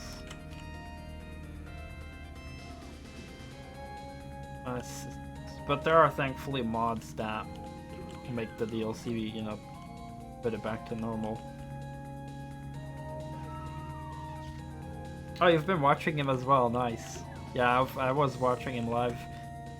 He's super entertaining. Big fan of Vinny. He's just such a nice, genuine, entertaining fella. He's the kind of person I just, you know, I'd buy a beer for in real life and just sit and chat with. If, you know, if I'd have the chance.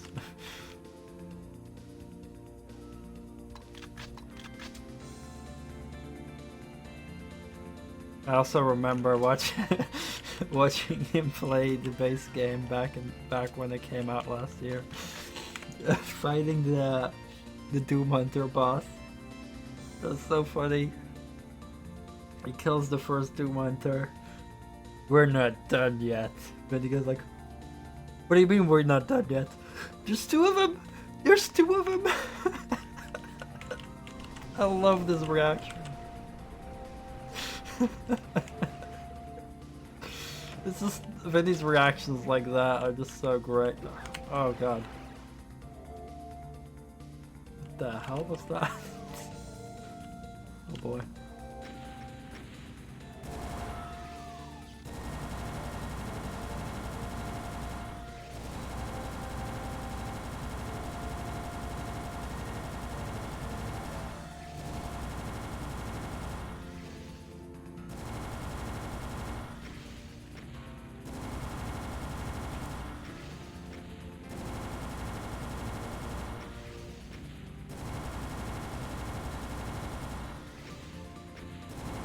Come on.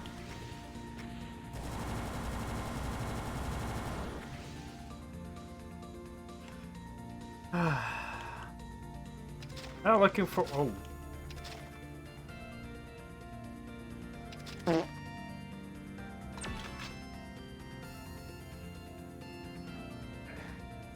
Oh. Oh. Okay. Well, we got BFG. With good hype.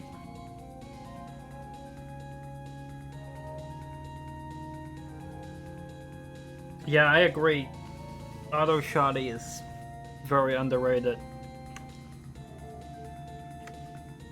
No one seems to like it, but I definitely use it.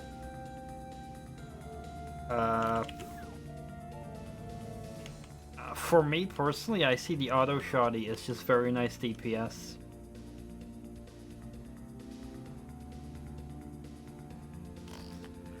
Like, sure, SSG Ballista and, you know, Rocket PB and Rocket Ballista and stuff is good DPS as well. But, you know, after I'm running low, maybe, on Plasma or stuff like that, you know. If I'm just up close range, heck.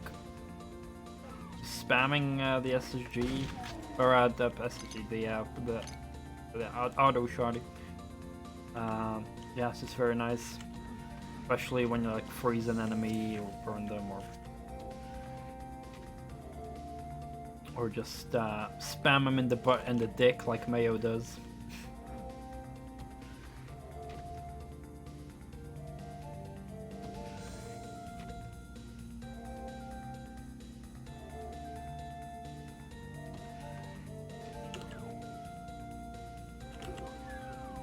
Yeah, I definitely use it all the time if I just have spare shotgun shells and I'm like, yeah, I need some DPS.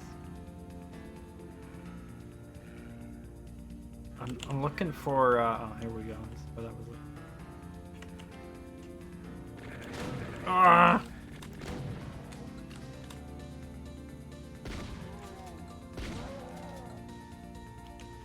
There a lever, lever thing. Oh. Gimpbacks.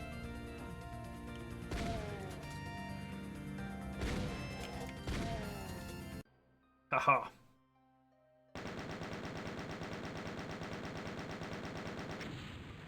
You saw the video I posted on Discord.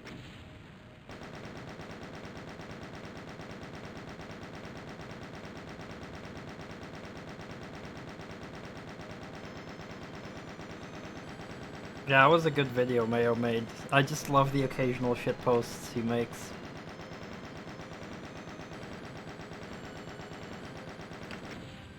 Well, let me show it. Because it's fun and we're all about having a good time.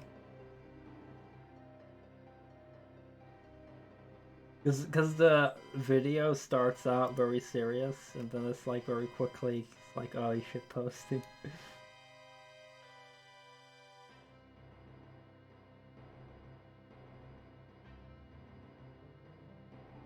Oh. One sec.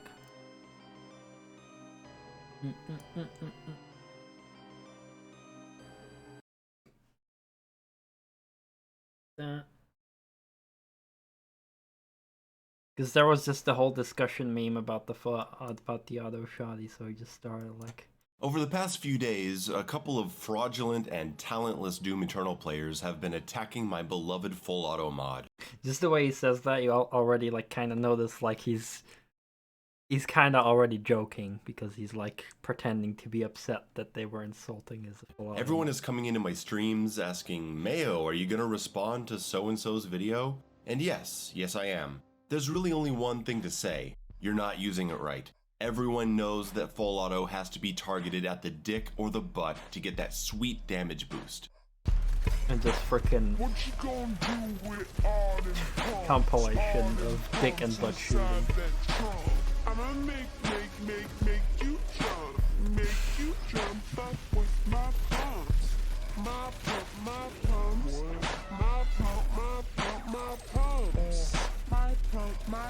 My pumps. My lovely little pumps. That is how it is. You get extra damage bonus from dick and butt shots, guys. Leo told us so.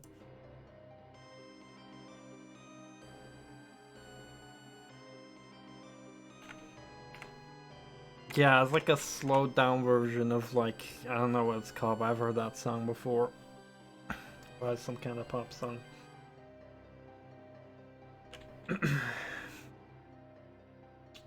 What is CBT? Common beta test, of course, Kappa.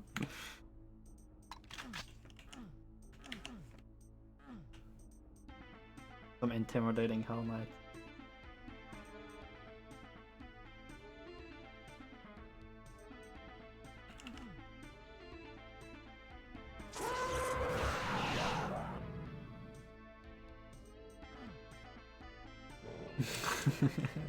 Did you have to Google it, Ogre?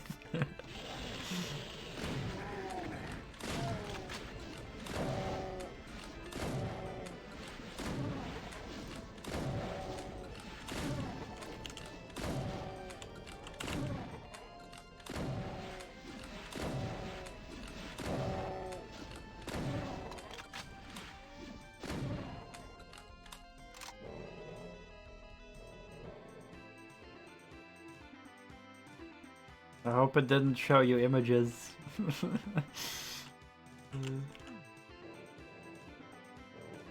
Which was pretty funny, because that...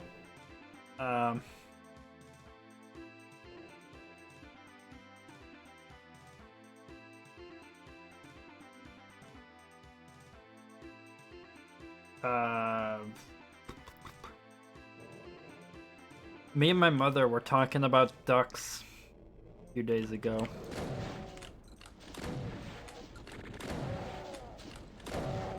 And there's like some kind of like...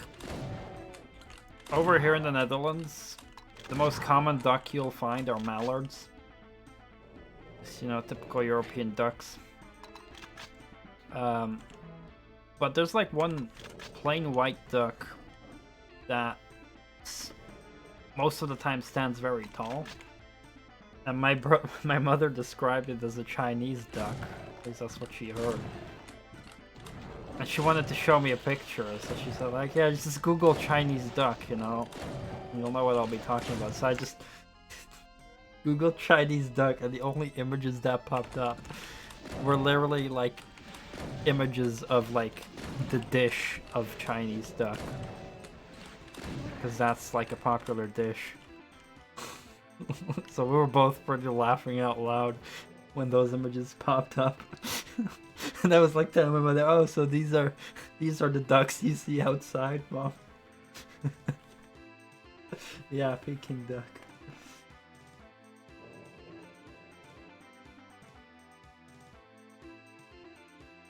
Cackles being balls of blood. Yeah, I can see that being a thing.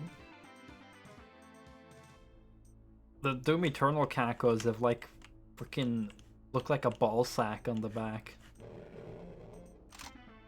You guys ever noticed that? The ball sackness of Eternal Caco Demons?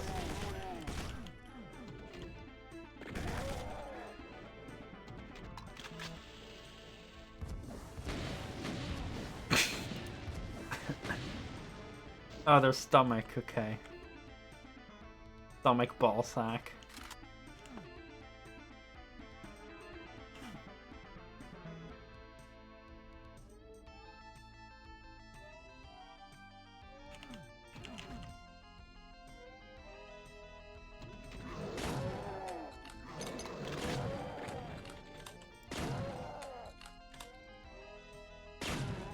Always when I do that rare glory kill on Caco Demons, I just see that part of that looks like a ball sack that the Slayer climbs on, and it's like, I just feel a bit awkward. I don't know if that's safe for Twitch, seeing all of that sack texture.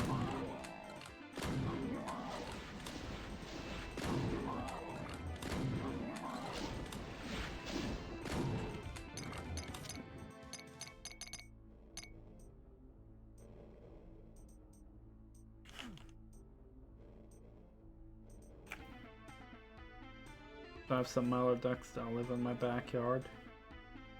Been extra angsty lately with the extra large goose that lives in my yard as well. Got pissed off at it and dropped down to the ducks one.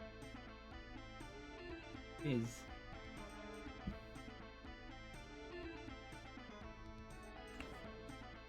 Aggressive goose.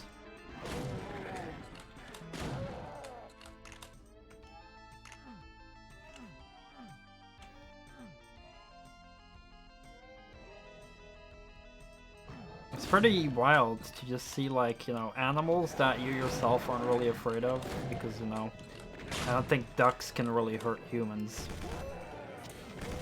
But then you see how they fuck each other up, and it's like, oh shit.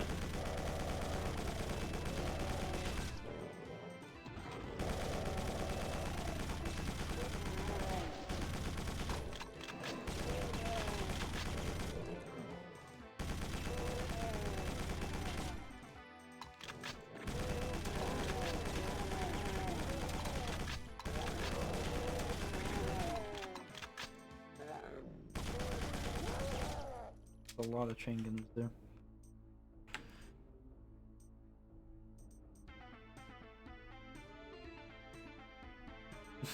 Fight to the death with Nerf darts.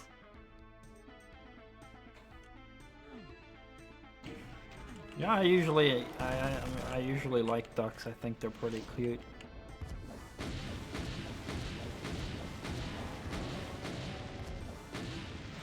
I also really love pigeons. The only bird I absolutely fucking hate are seagulls. Fuck those fuckers. They just shit on everything. They're like fucking living stukas.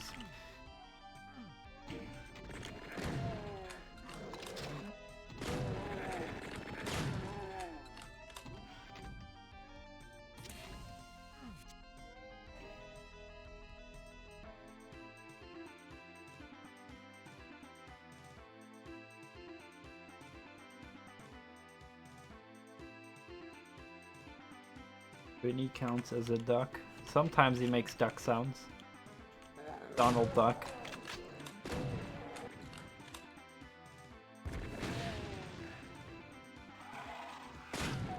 Simp ducks.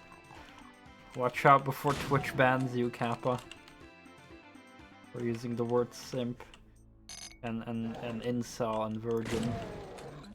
God forbid we use those words.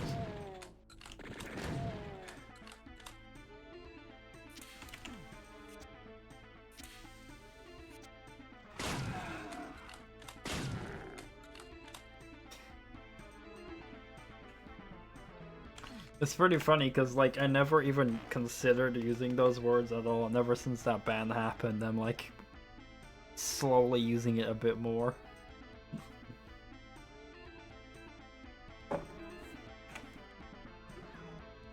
So I've never actually used it to insult someone. but I do just make fun of the words and stuff like that.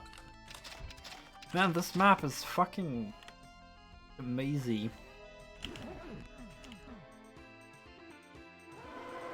Hope it's not like Gate to Limbo.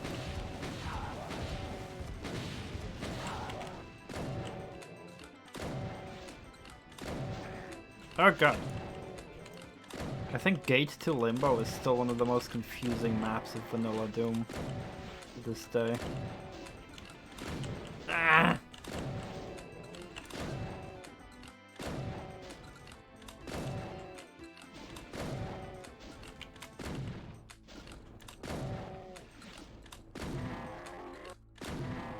Finally. Oh. Shotgunning Barons.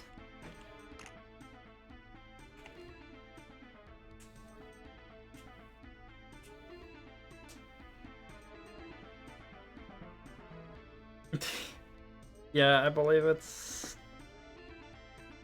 the second last level of episode 3. It's right before this. That map still confuses the fuck out of me. I mean, I'm learning it better and better the more often I play base Doom 1, but...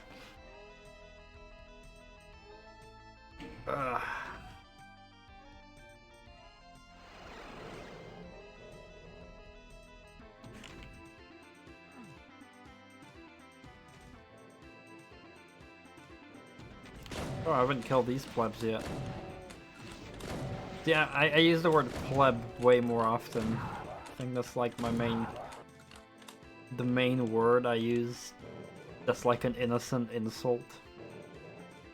I haven't called myself a pleb. I call everyone a pleb. Everyone's a pleb. I'm a pleb and my whole community are plebs. That's how often I use the word pleb. Like I think all the coin ranks were based on pleb.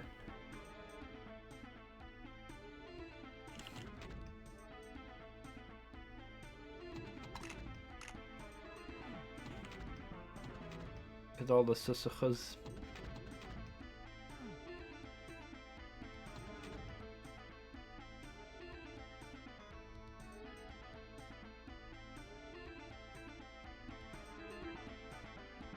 I'm sure there's still a couple of confusing maps. Not one I can easily think of in Doom 2 that I find confusing now, but back in the day, yeah, there were some that I originally definitely found confusing.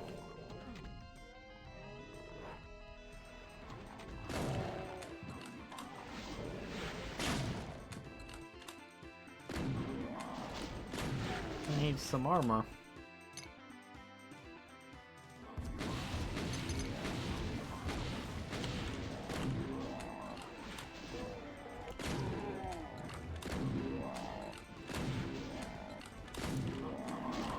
Thick hallway of thick manx.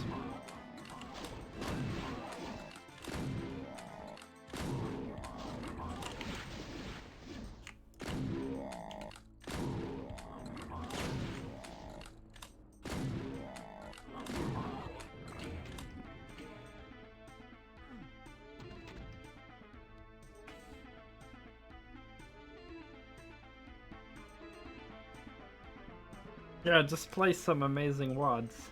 Or some shitty ones, Kappa. Play some Eternal Doom.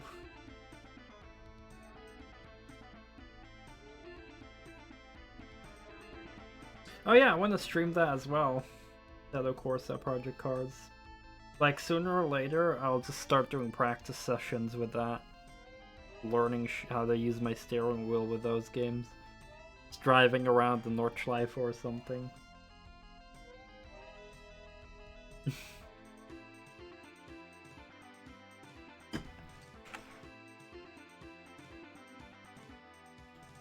Is it just possible to just have a driving session together? Just drive on the Nordschleife together? Trying to ram each other off the road or some shit. That'll be funny.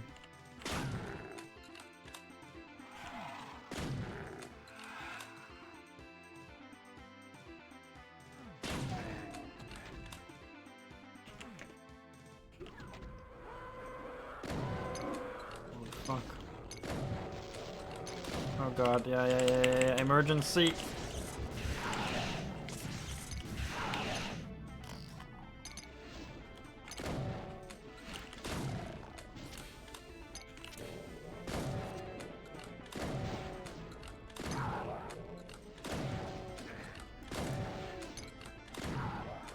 Don't forget, the BFG is deadly and efficient.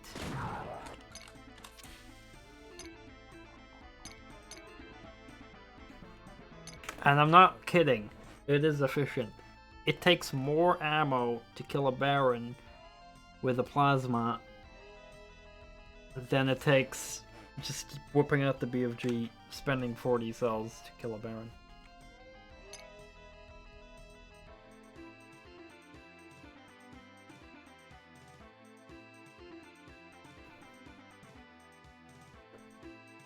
I mean, the Nordschleife is a fun track to drive on for me, but a very painful one to race on.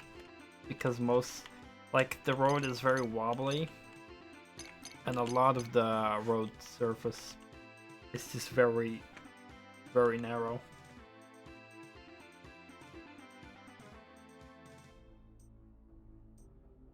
Oh no, I've remapped my guns also very interestingly. Got like all kinds of binds on like my mouse thumb keys. I got binds on scrolling up and down. Got a bind on Q, R, E, and F, I believe. F actually not, I think. It's probably is.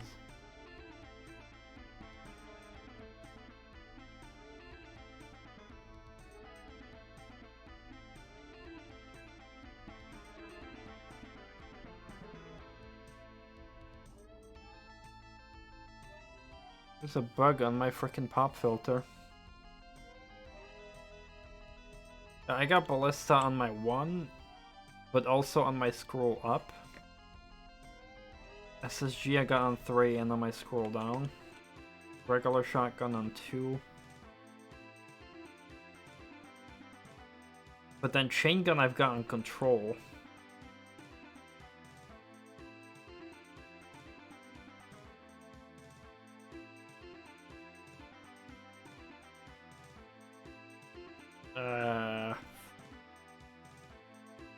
Heavy cannon on 4. And then I believe rocket launcher on Q. But I've also got rocket launcher on my thumb button.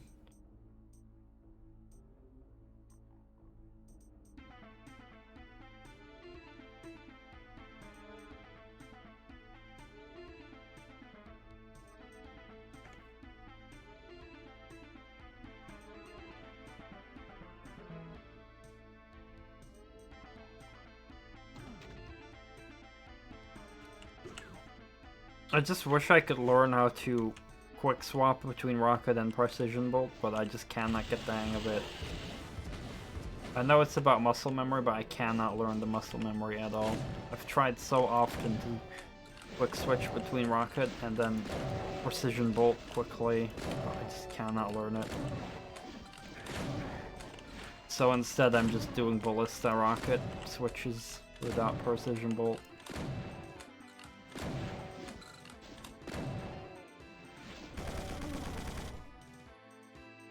It's kind of sad because then I mainly just use the precision bolt for sniping weak points. And sure, there's the homing rockets, but I don't know, I just mostly want to keep my bullets up to pop up the shield whenever a sticky situation comes, so.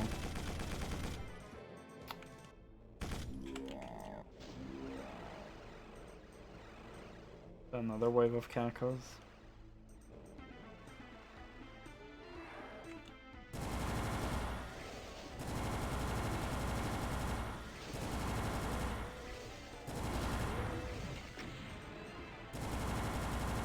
Are those pain elementals? Dude, that's a lot of lost souls.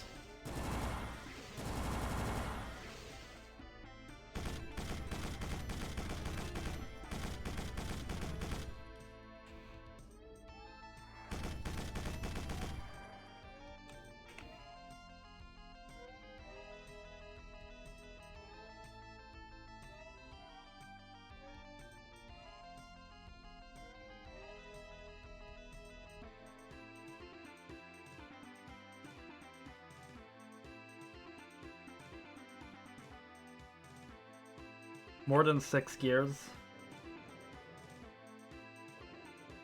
Well, my shift stick has 7 gears plus reverse. I believe 1, 2, 3, 4, 5, 6, and then 7 in reverse. Yeah.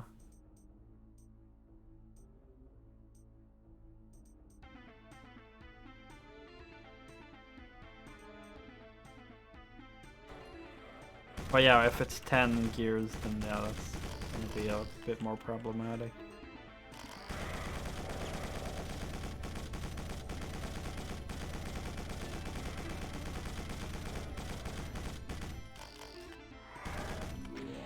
Oh, I still got no frickin' shotgun shells anymore. Oh, that was close.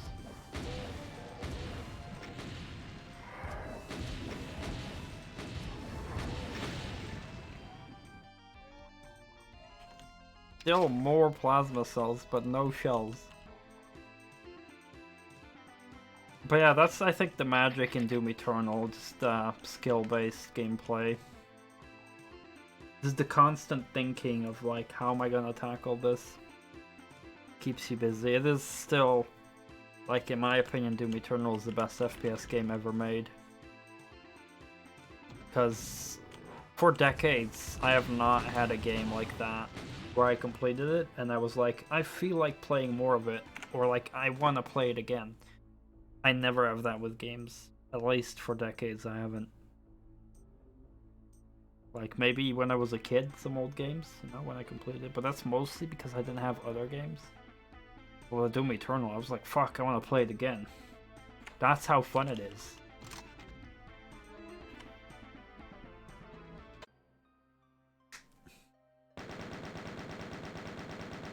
I mean, of course, I'm not saying that every game has to have a very high skill ceiling and has to be super challenging. You know, I play casual games as well. Heck, I play the most casual of casual games. Well, actually, no, not the most, but you know, I play like Lego games sometimes. Those are fucking casual as fuck, but I still enjoy them. But yeah, like, skill-based games are definitely an important thing as well.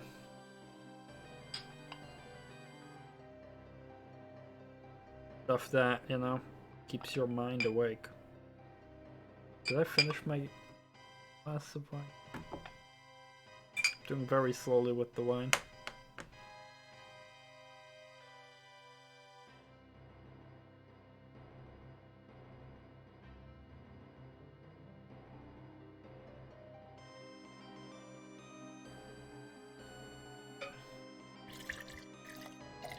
Oh, pouring too much.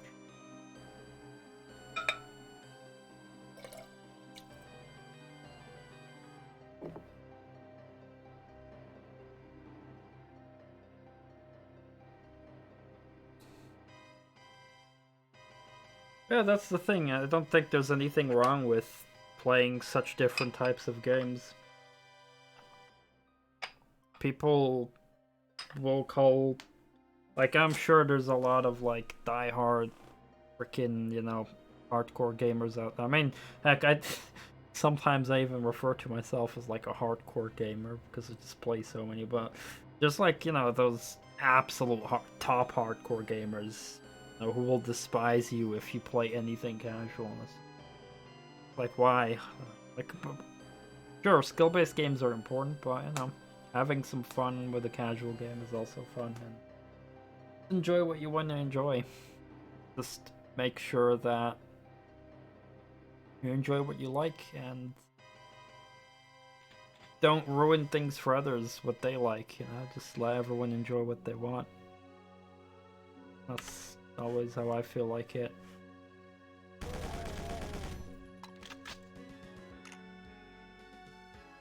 Yeah, that's the word, elitists. Those are the worst.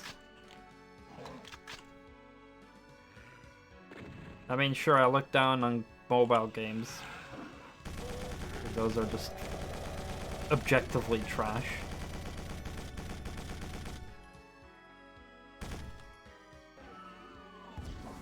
But even I myself, when I've just had a fucking lazy day and I just didn't feel like doing anything, would just lay on bed and boot up a shitty mobile game to waste my time. I'm guilty of that. Thankfully I don't have any mobile games installed on my phone right now. Mostly because I've just got like other things to do now. I got like always YouTube videos to watch. I've started to watch Initial D, which is super awesome. I'm pretty sure if I eventually finish that, I'll get into other shows.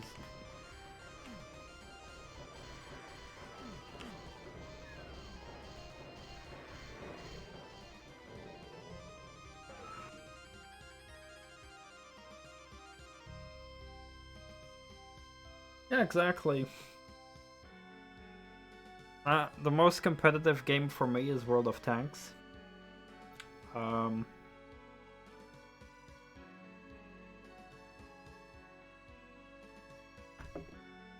But it's more like I'm more like competitive in a way where I just want to improve myself. I don't care about being better than other people, I just only care about self-improvement. And I'm, you know, at Doom Classic, I'm not very competitive. I just, you know... Sure, I've naturally gotten more skilled at this game, but... I'm not competitive in a way that I'm, like, doing saveless pistol starts or anything, and, you know, I'm using free look, so that's very casual as well. Like, if I'd be hardcore competitive in Doom, I'd be doing pistol starts, blocking my vertical aim, doing saveless runs, which, you know, maybe in the future I'll do with WADs I enjoyed. If, you know, when I finish the Cacowards, I'll replay old WADs that I enjoyed, and I'll definitely pistol start some of them and do saveless runs. But I know there's a lot of people out there who just go into WADs blind that way, and they tackle all kinds of crazy slaughter WADs. I will never be able to play saveless. I like to have your friends as a team and have a good communicate and improve myself and my team. Yeah, exactly.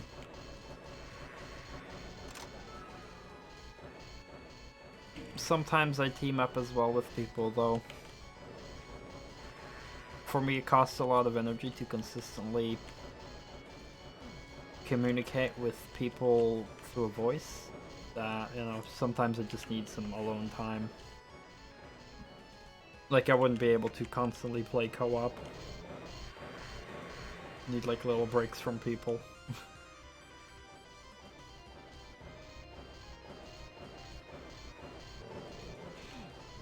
And yeah, with racing games I've gone more and more competitive, but again, that's still just competitive for myself.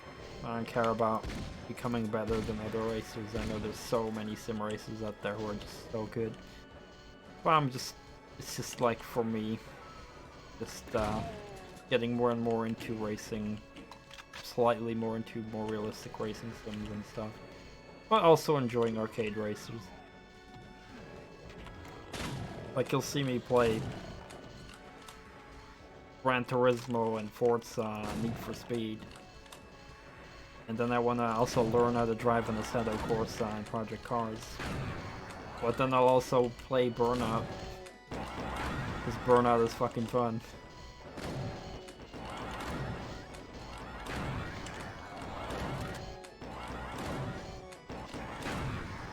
And I'm really throwing my health away against those Arachnotrons. And besides that, I don't think there's that many games I'm really competitive at. No, Eternal, I guess. Doom Eternal. But again, that's also just self-competitiveness. I just want to improve. I just want to, you know, be able to beat Ultra Nightmare. Stuff like that.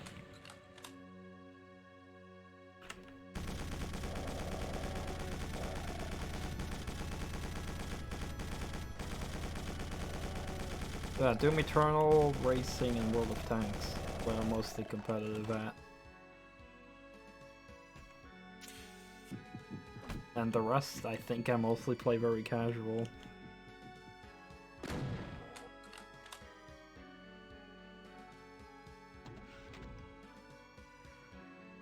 Yeah, those are like just the games where... Oh god! Oh shit. Where I feel like I enjoy improving.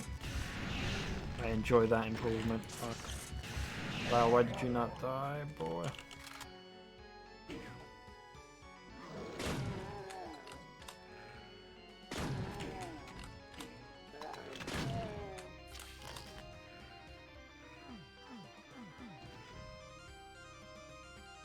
But that's the weird thing, like, I don't have that same sense in classic Doom.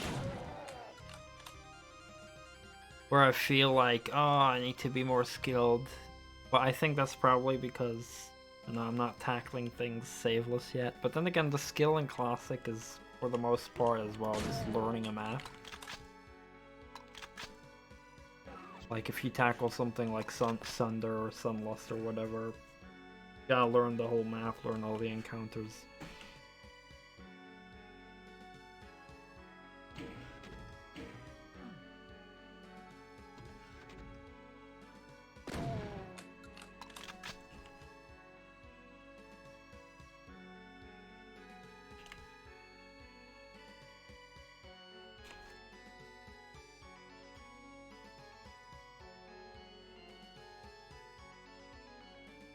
Well, Doom was actually was actually mouse supported originally. Just that no one really used it back in the day.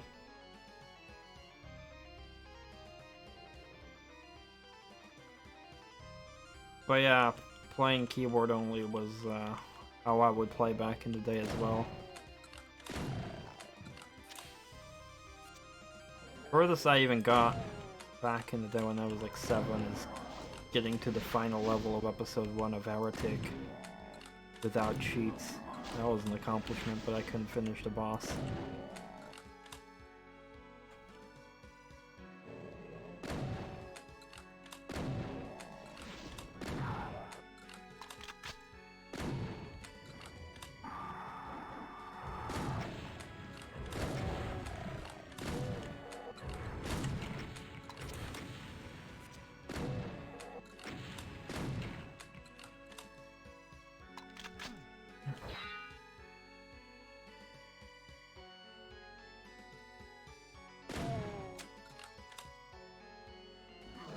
But I guess it really depends for me with games, like... I don't know how much there might be to learn. I don't know really. Like, for racing, I just... It was just like, when I started manual shifting, I was like, huh, I have so much more control over the car. And that's when it happened, when it was like, huh, like... There's so much you can do to improve lap times. All from like the way you tackle the corners and how you handle your car to like also just tuning your car differently.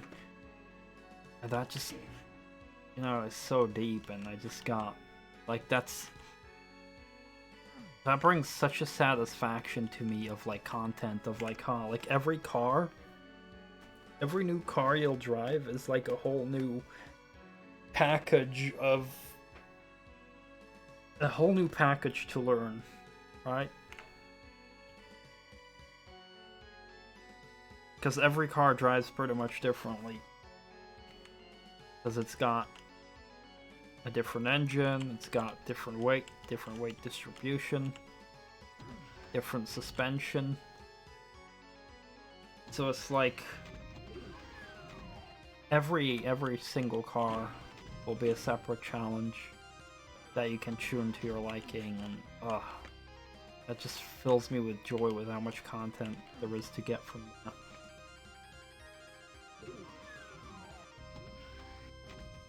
But yeah, with Doom Classic,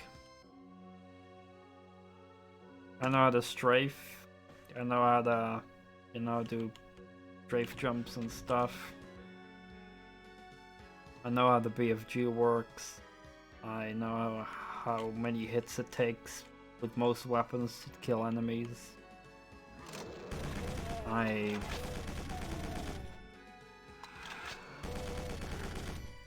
I know, it's like I feel like I've learned pretty much everything. I know the two-shot side Bs, I know the fist barons. Then the only other thing is to just learn the levels, I guess.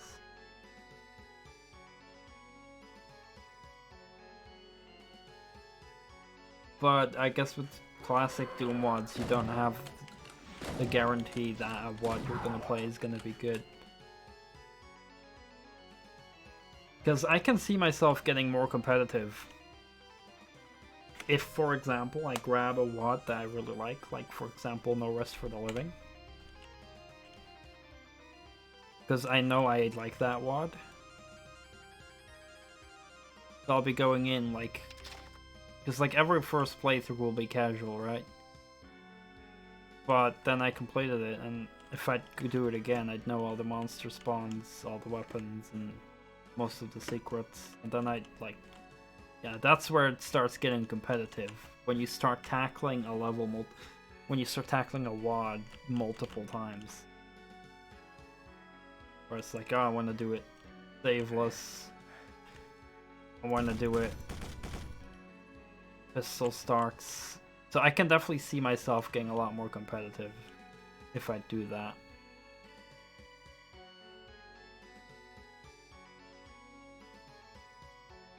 And with Eternal, it's just, yeah. I've already started playing it multiple times, and you just want to clear the arenas faster and more efficiently.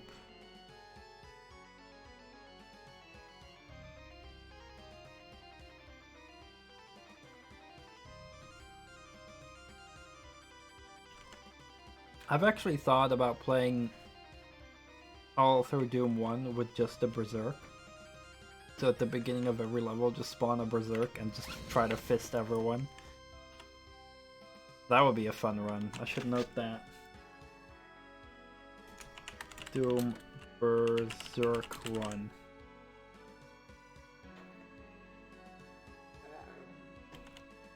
I've got all kinds of cool shit noted down.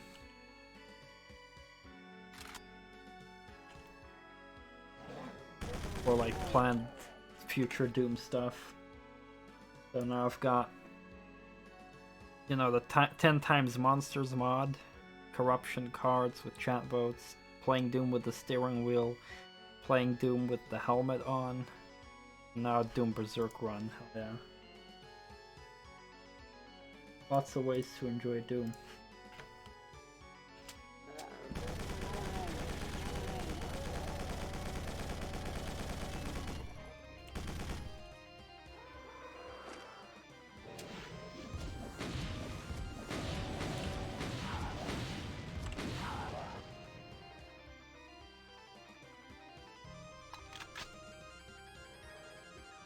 Yeah, and I think a lot of people aren't even aware that it's most likely the biggest modding community ever.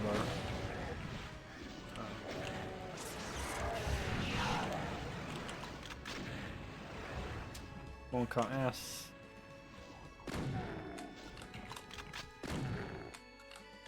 How the hell did that Rev die?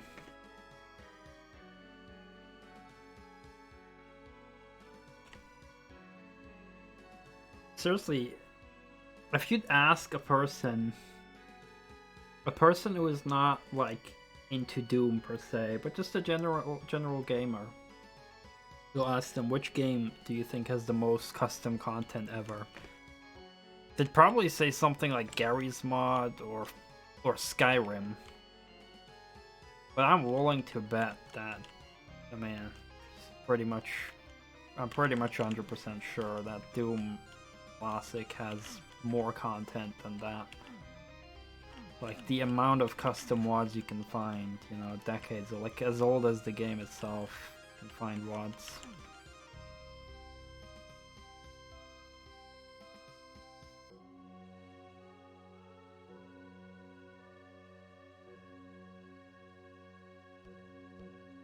Right down here. Oh wait, I grabbed the key here.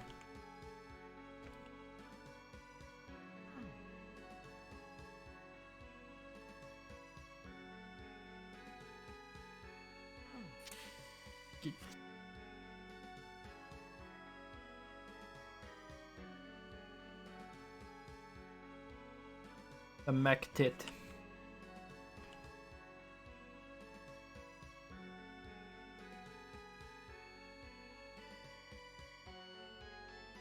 I mean, I'm willing to I'm willing to believe that Skyrim has a lot of content, but I doubt it'll be able to beat the amount of content that's been built for Doom since 1995.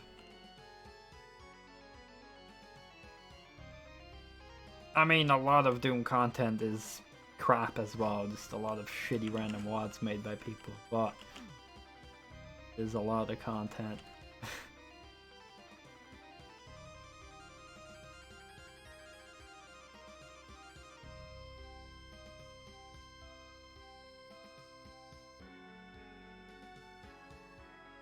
I still need to play vanilla Skyrim. I've never beaten Skyrim. I've played it, I've started playing the game a couple times, but never really got far. It's a bit weird because I've played Fallout 3 to death. I fucking love that game. Just couldn't get as much into Skyrim.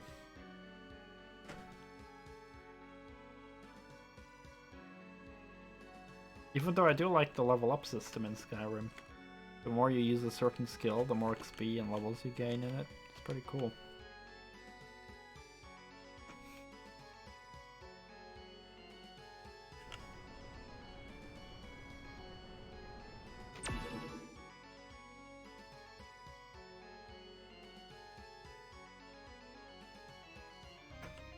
And I'm looking forward to when Light gets his PC. And eventually we will end up streaming games together as well. Like co-op sessions and stuff. We're gonna do like frickin' Serious Sam co-op and shit like that. Maybe we'll end up joining Clink as well. Clink does a lot of, actually every Friday he does like co-op nights and shit. Well, it's free to join him. That on Fridays I always do Doom, so it's a bit hard for me to join in when I already have my own plan on Friday.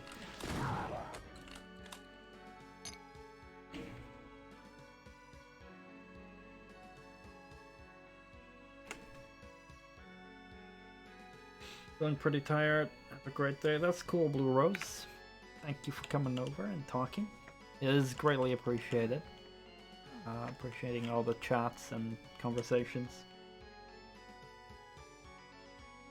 Have yourself a great night and a great weekend. And yeah, hope to see you again soon. Normally past your bedtime. Oh yeah, it is almost 5 AM over here, but I just stream until 6 because I'm crazy. I always stream till the morning. Wimp.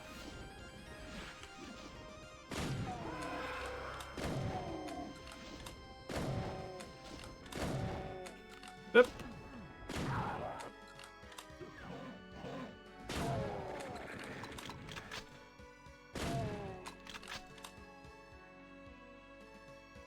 See you, man. Take care. Great weekend. Hope it'll give you good times the weekend. Like for everyone else. Weekend is the thing that most people look out to. Whoop. And a closet full of revenants as well. Always look forward to that. Just hearing that instant ah.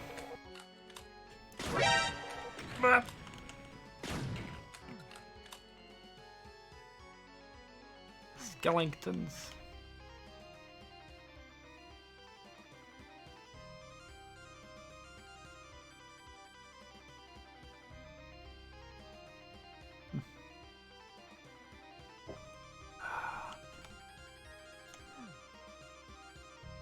Surprised I'm drinking so slowly.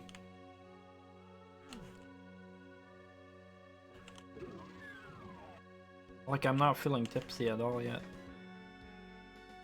I've only got an hour and 10 minutes to go, so. I would be up for some snacks though. I don't really have much. I mean, I've got some leftover peanuts and chips, but just, you know, when you have a certain flavor for a while, it's just, you know, stops being enjoyable after a while.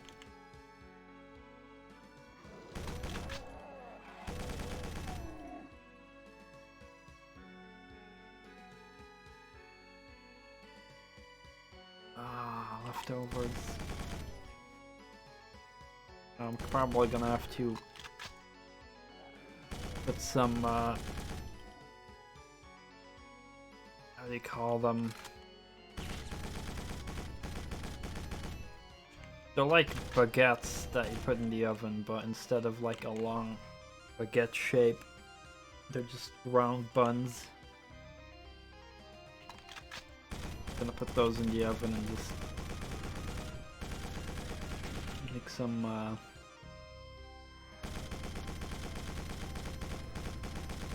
sandwiches with that.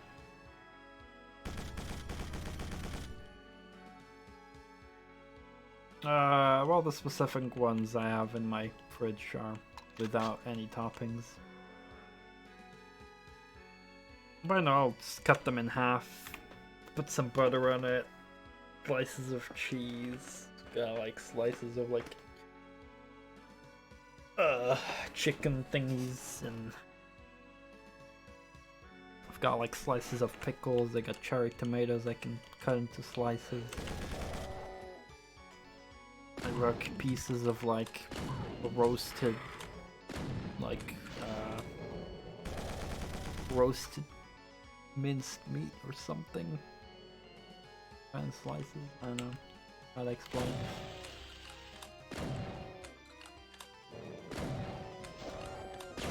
But just stuff for on bread. It's good. I'm a big sucker for just fresh bread and buns and shit, warm out of the oven, and then just cutting it in half, putting all kinds of toppings on it, and then just squeezing it together and just have a big old sandwich. Just like a Subway or something. Own-made Subway sandwiches, just filled to the brim with shit. Oh yeah. A fresh, warm sub.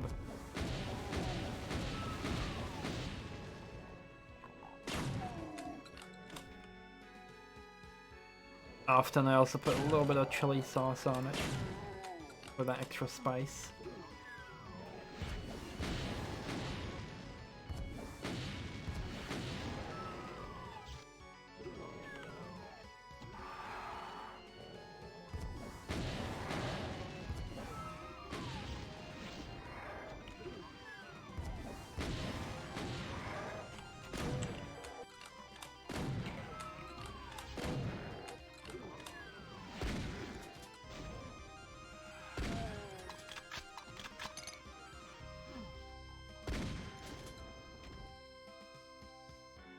Spice, sugar, spice, and everything nice.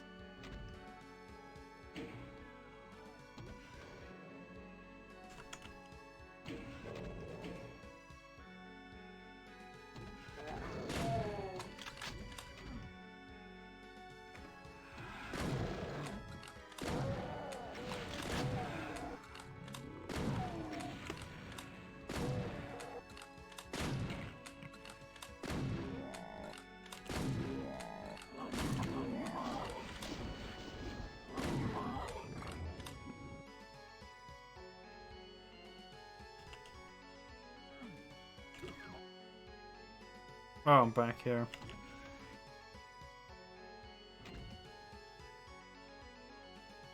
Yeah, this WAD is decent. I preferred the earlier maps compared to the later ones, but yeah, decent.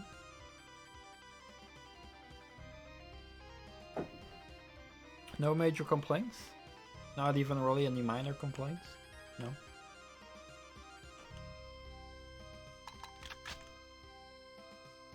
The earlier maps were just very short 5-minute maps that I really enjoyed, and in general just not a big fan of like bigger, more complicated maps. Yeah, you know, this is definitely a solid recommendation. Nothing really bad here.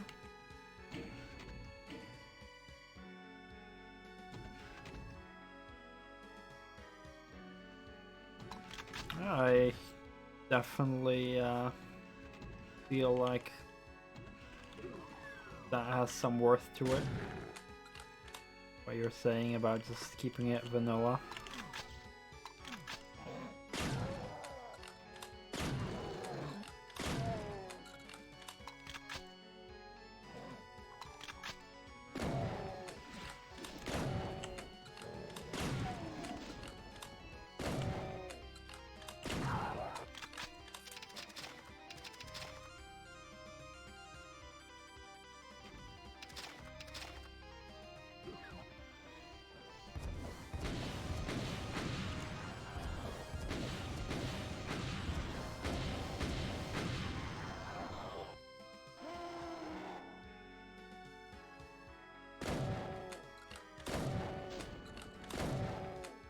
Starting the switch. Oh god.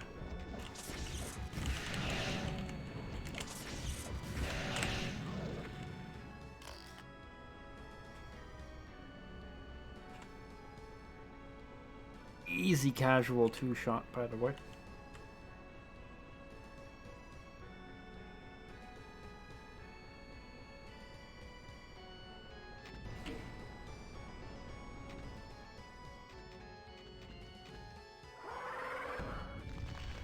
Huh.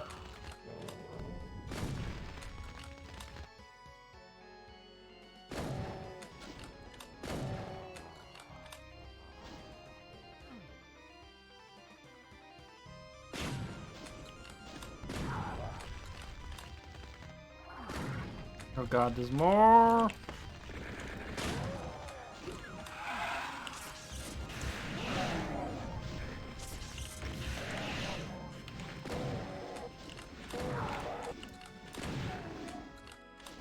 Oh, I didn't expect all that shit.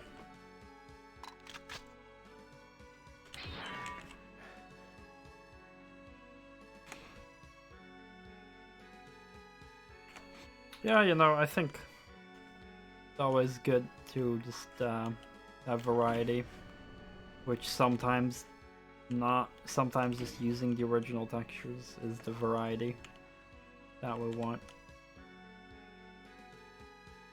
Because there's definitely some texture packs that can become overused where it's like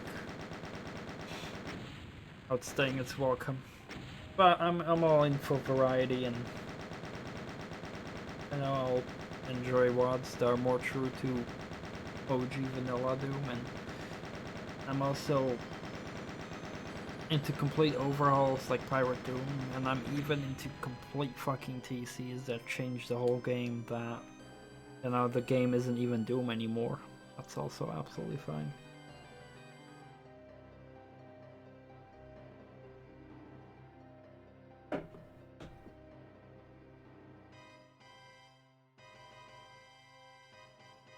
Oh, the wine is starting to go easier in my throat. Not sure if that's a good thing. Probably watch out with how much I drink, because I don't want to fuck myself up.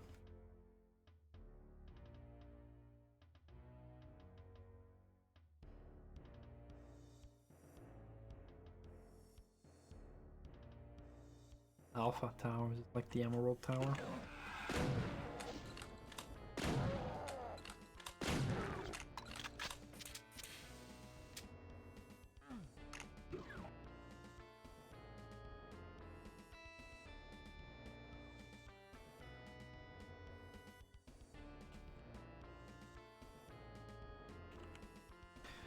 I'll just make me go to the bathroom quicker, but yeah, that is true. I do have a bottle of water. Also drink that. Good advice.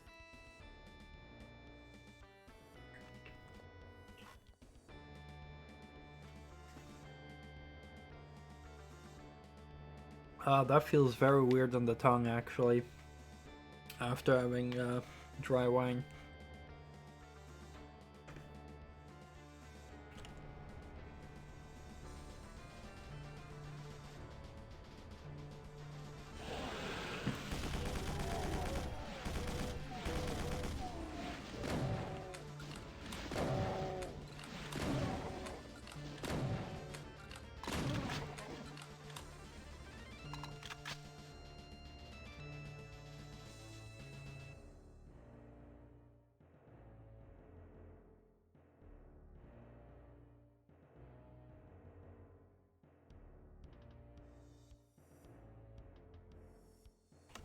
Yeah. The whole thing that stops you from getting headaches. Keep drinking water.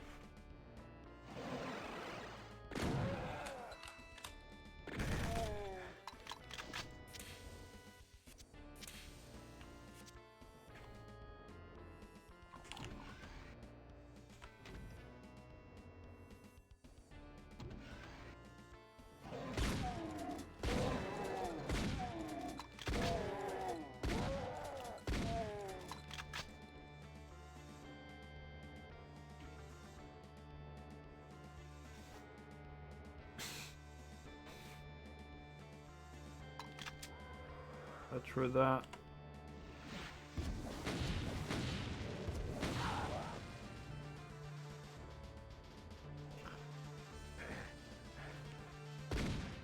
I sadly have both problems with my head and my stomach. I have a pretty sensitive stomach, despite eating a lot of spicy food.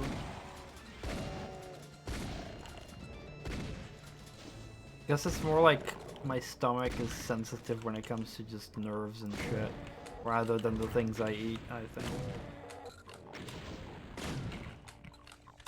The amount of fucking spicy food and spicy hot sauce I consume is a bit crazy.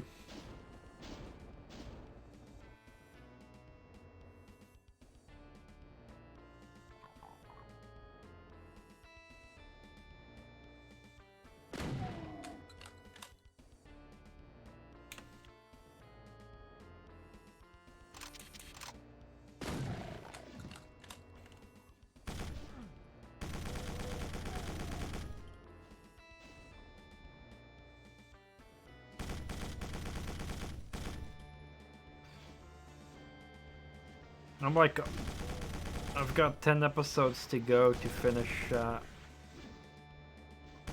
stage 4 of Initial D. And the first few episodes, I was really not enjoying the new season. Well, I would say not enjoying, but not enjoying it as much. I was not like feeling addicted because I wasn't like, the story wasn't interesting enough to keep me hooked as it did earlier. And thankfully, a couple episodes later, it started getting very interesting again, and it got me hooked and addicted again. Is the name Initial D? Yeah, exactly like that. I watch it on a website called 9anime. Dot something, not .com, .to. There's some pop-up links and shit when you click on stuff, which is a bit annoying, but you can watch for free, which is nice.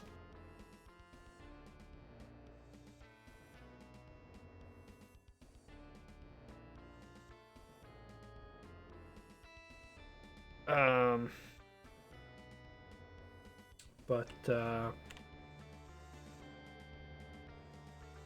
there's also the option to choose between a dub and a sub, so like if you actually want to hear them speak English, or if you want to hear them speak Japanese and read subtitles. Now I personally went for just reading subtitles because I have a couple reasons for it. I mean, something like Pokemon, I'll watch English or even Dutch. But with Initial D, I'm like, I kind of just want like how the original creators kind of, I don't know, just a preservation of just the Japanese language. I mean, it takes place in Japan as well, but I like listening to the Japanese voices.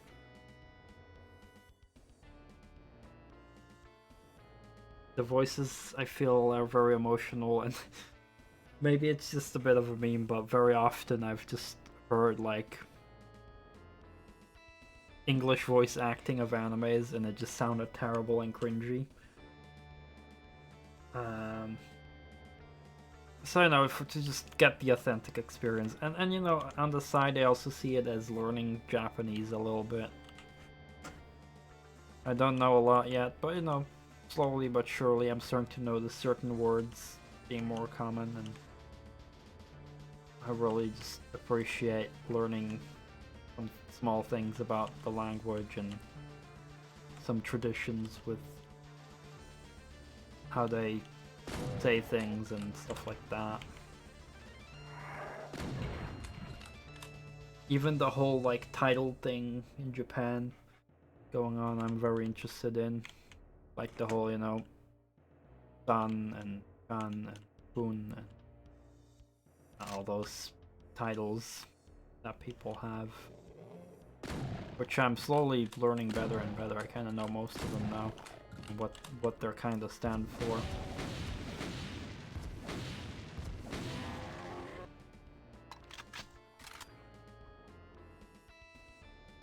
No, just appreciating a different culture, a different language, stuff like that, and also just I think would notice more emotions from the Japanese voice acting compared to the English.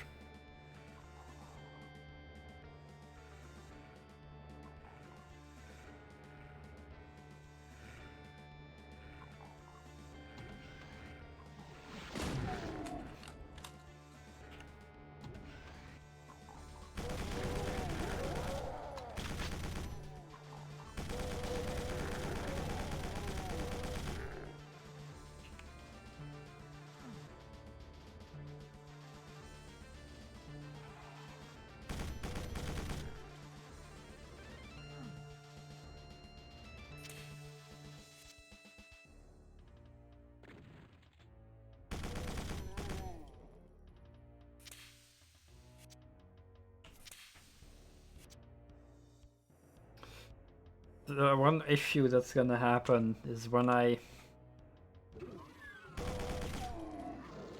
finish watching it, and if I'll be ready for like another anime or something, and if I'll ask for recommendations, you're gonna get bombarded with recommendations.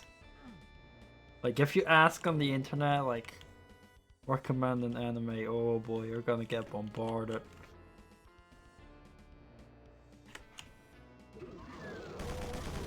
And so far, the main things I like, what I would be into is not necessarily the car theme. I think with Initial D, the car theme is definitely something that is in my interest, but I'm not just watching it because I want to watch something with a car theme. What for me Initial D does great is I care about the characters. I notice their personalities. I know what kind of a person they are. I'm noticing growth in their personality, like they're changing. Also, no filler episodes where nothing happens. And just getting, you know, getting soaked up in that emotion, where you know, like I said, like caring for the characters. When something bad happens to them, you actually care about them. And you know, I'm a very emotional driven person, so emotional shows are definitely a big plus for me. I love being emotionally affected by shows.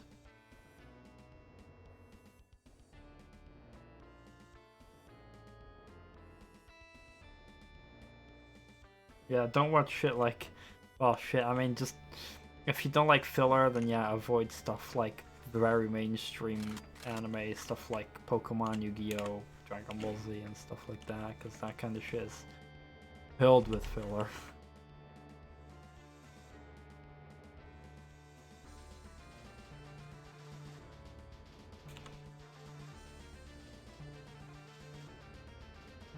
sometimes, I mean, I still watch Pokemon, but that's only for nostalgic reasons.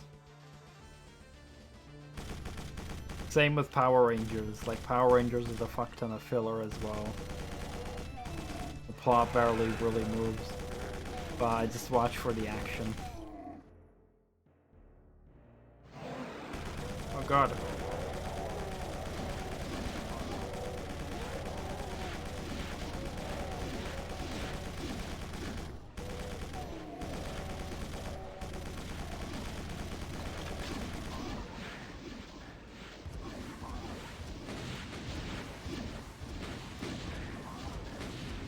Oh, they keep walking away.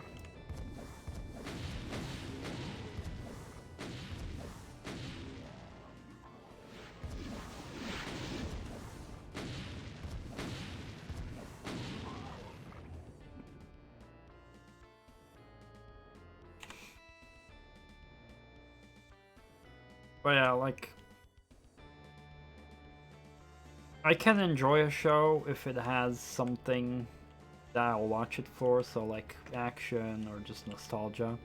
So you know, that would be like, no, I can enjoy Yu-Gi-Oh or Pokemon or Dragon Ball Z. Although even Yu-Gi-Oh I stopped watching after a while just because it was just becoming too boring eventually, and the nostalgia wore off because I get so far to a place where I never really watched, so the nostalgia wore off at that point.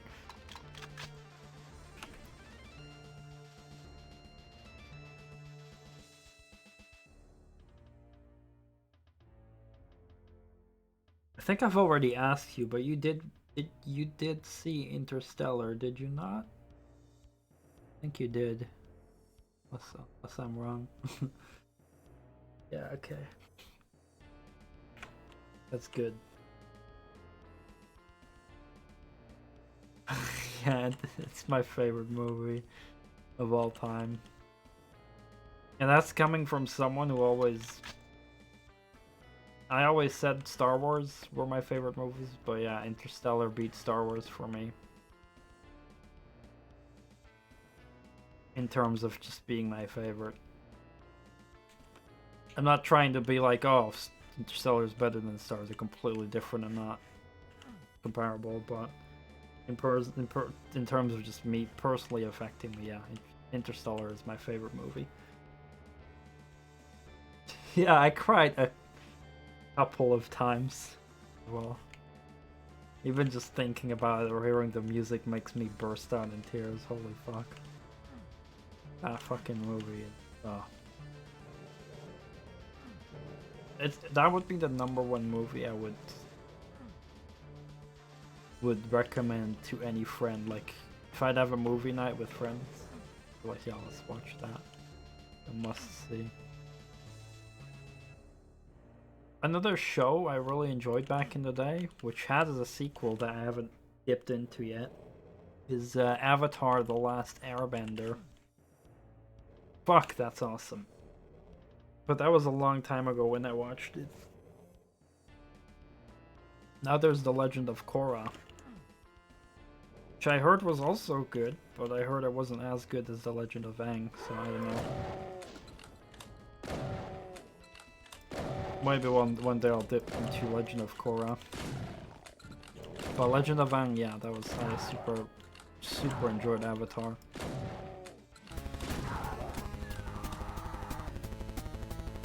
Thank you for those, Cloverfield. Appreciate it. The skeletons also appreciate it.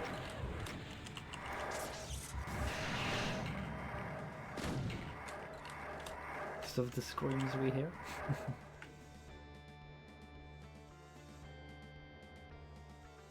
There are certain subjects and topics that with authentic acting just really hit a lot of people to the core. What it is to be human. Yeah, exactly. That movie made me feel so human.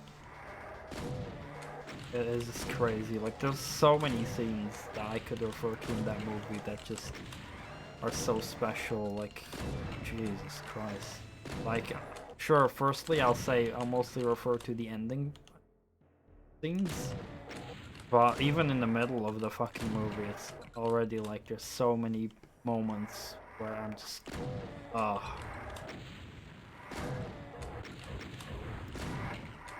And then there's one tense scene that isn't even meant to be a well, I don't know, meant. I can't really know what the creator's vision is, but it's not, you know, it's not technically an emotional scene. It's just a very tense scene. But that scene makes me emotional just because of how ridiculously tense that scene is. Where I just... like, the tension of that scene is so ludicrous, so incredible, where it just surrounds me and just makes me just feel so emotional of just, you know, filled with disbelief and just... yeah, I just freaking burst out in tears even in a scene that's not necessarily emotional. We're talking about movies and TV shows, specifically about the movie Interstellar, but I'm trying to avoid talking about any specific spoilers in case someone in chat hasn't seen it. Yeah, just and then there's the music on top of that, which like, don't even get me started about the fucking music. Holy shit! Like, it's one thing to make a very good and emotional movie, but then if you also add music to it, that just fits perfectly. That, you know, no other soundtrack would have been able to fit as well. A soundtrack that is able to bring up emotions for me that I didn't even know I had. I didn't even know the names of these emotions. I was feeling things I've never felt before.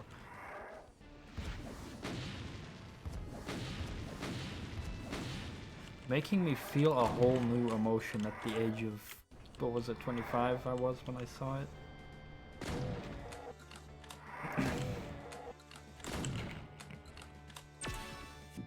It's just so crazy. How much a movie can affect you.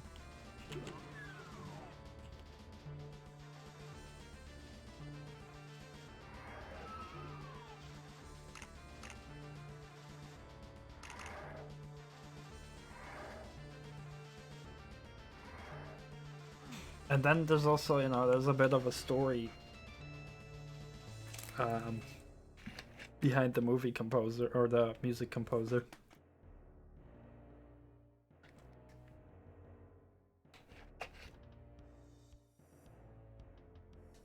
Music is one of the things that will provoke intense emotional reaction, not just based on the music, or you will feel about during the music.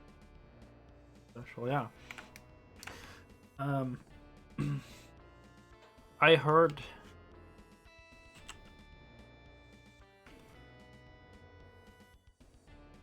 when the movie director contacted Hans Zimmer to write music for him for the movie, they didn't provide him with any music script.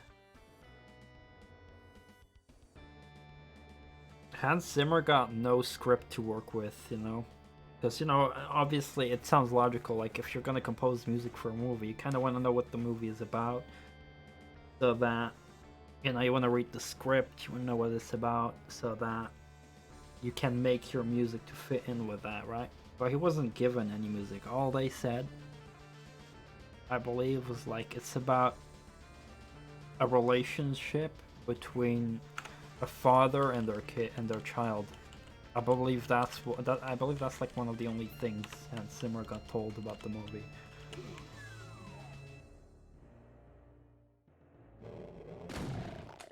Something along that line. And then just what he came up with, man. Oh my god.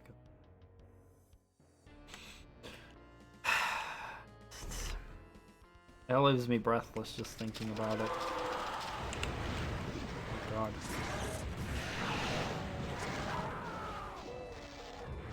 I just got butt raped.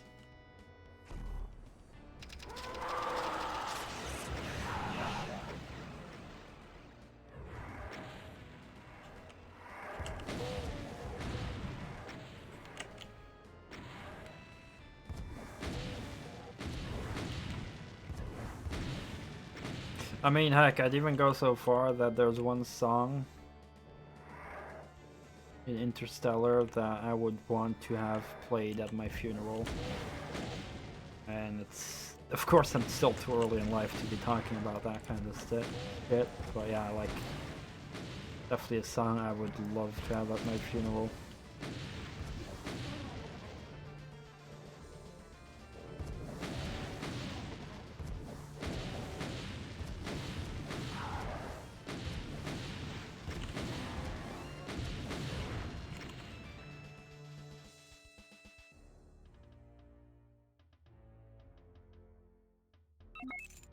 And there were already other songs that I would consider to be wanting to be played at my funeral, but that and one song from Interstellar just was like, yeah, that one would be the #1 song I'd want to be played.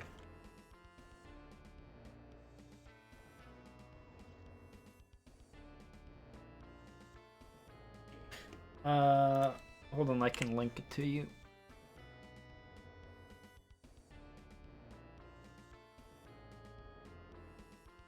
Also, I'm very tempted to play it on stream, actually.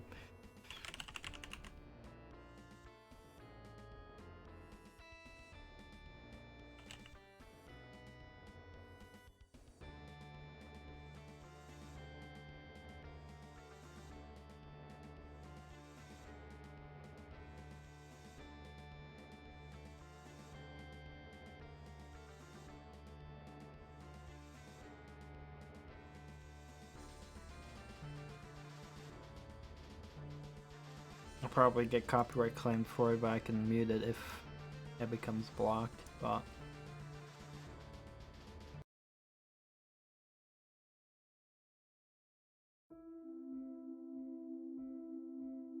This is the song I'd want on my funeral.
Yeah, that song gets me every time, holy fuck.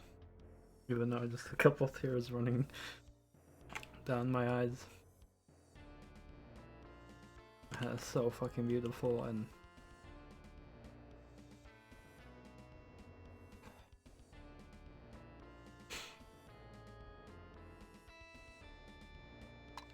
that just hits me every time, man.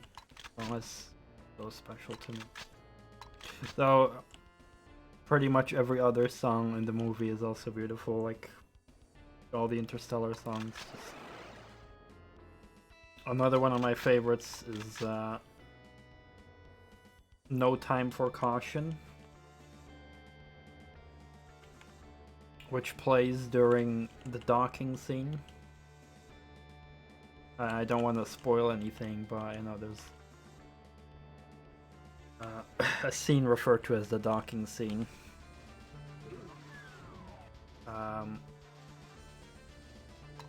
Which is very tense.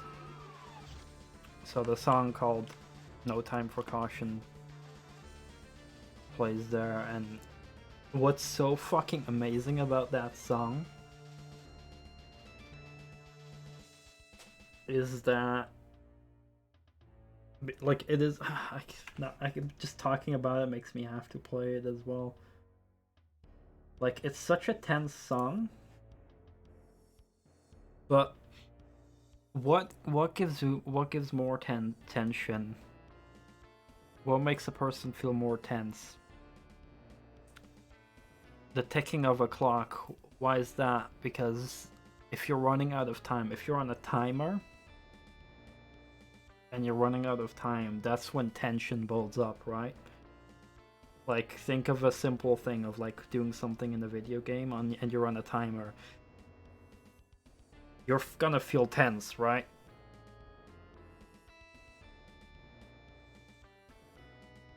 So naturally, because we associate time with the ticking of a clock, which, you know, that it ticks every 1 second, so you hear that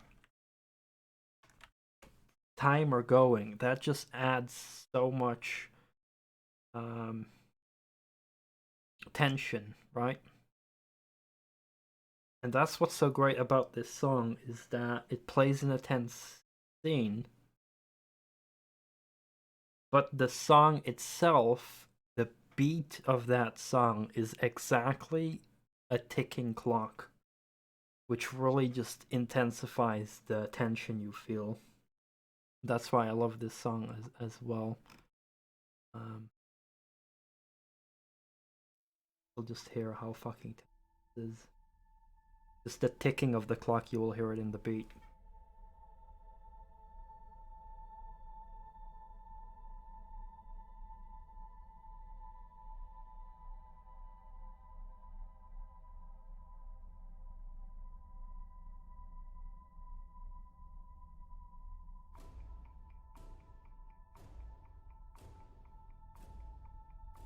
Especially when you'll hear the organ playing in the background, like a church organ. That's when it really gets me, this song.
So yeah, just the whole rhythm of the song, just a ticking clock. I just so fucking love that.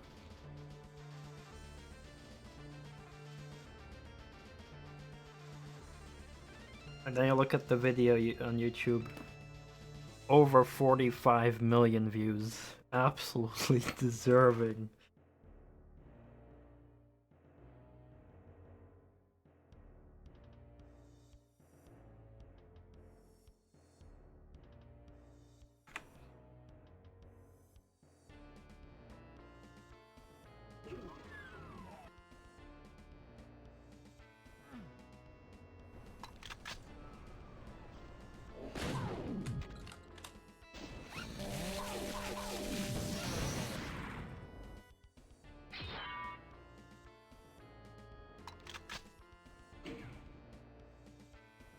Oh, you're welcome, Ogrith. I can only say thank you back for, you know, having watched Interstellar to be able to share this feeling of, like, you know, like, I feel that you understand me when I talk about Interstellar because you have seen the movie as well.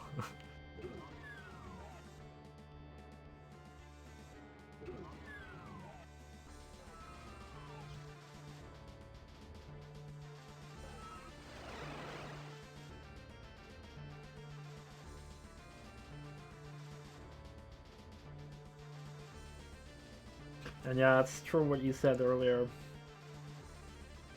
It is one of the things that has capabilities to bridge language and culture gaps. No other.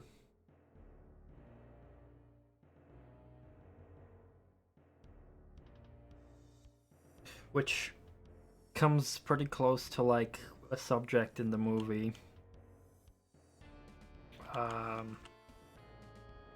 I think it was about love, being able to surpass space and time.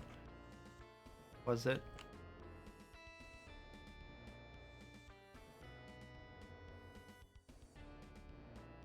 No matter how far away you are from someone, no matter in space or in time, a love will for that person will still be there.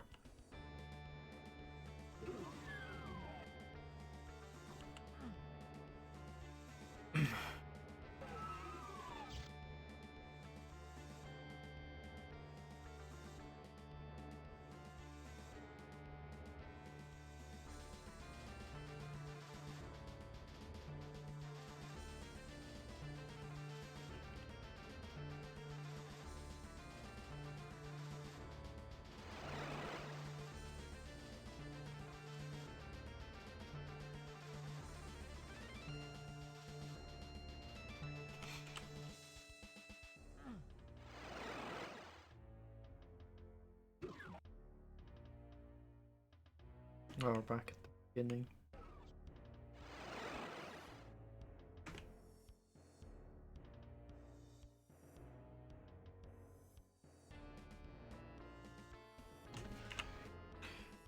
How do I get to the yellow door?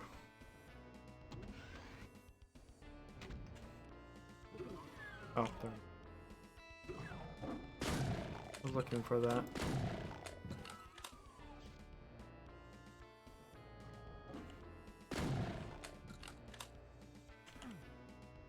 But yeah, there's like so many more songs in that movie that are beautiful. I'm sure that if I would like, cause these two songs I just put on, like those are the main songs that stayed in my head.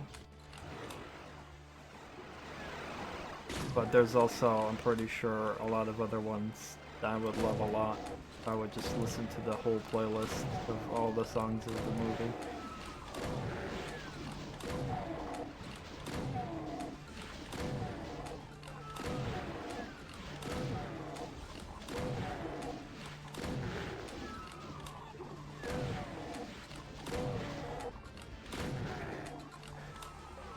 Another space-themed movie that is not nearly as great, but I don't know, you can't really compare it to Interstellar. But it is very unique Like, it's people refer to it as a very good bad movie.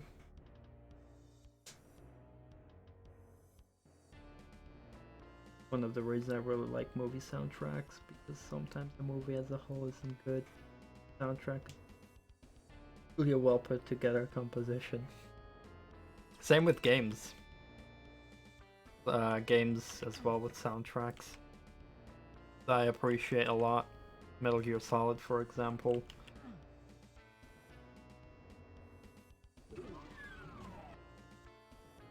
Just like endless songs that I fucking love.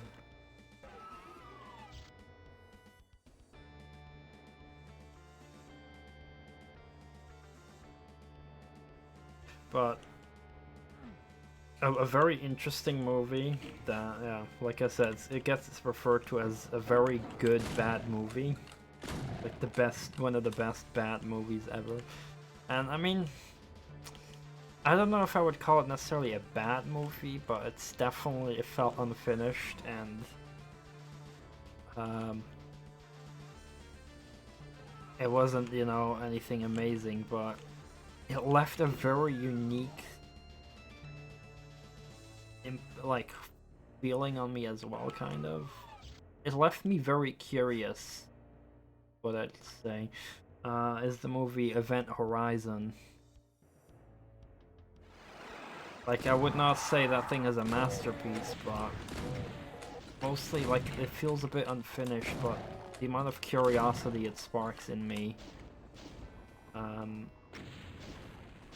People also refer to it to being a very good Doom movie without being a Doom movie. As in, it's not branded or licensed as being a Doom movie, but the movie is so, like, thematically, like, how it's set together, that you could almost believe it's set in the Doom universe.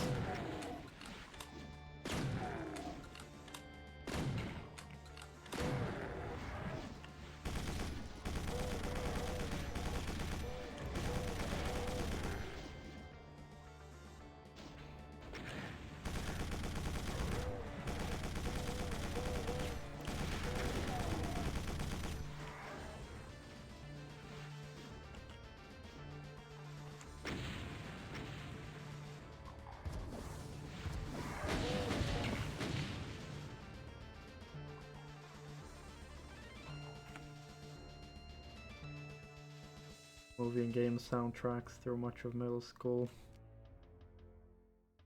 He branched into metal, but overall the emotion that could experience either was fairly comparable, while being slightly different.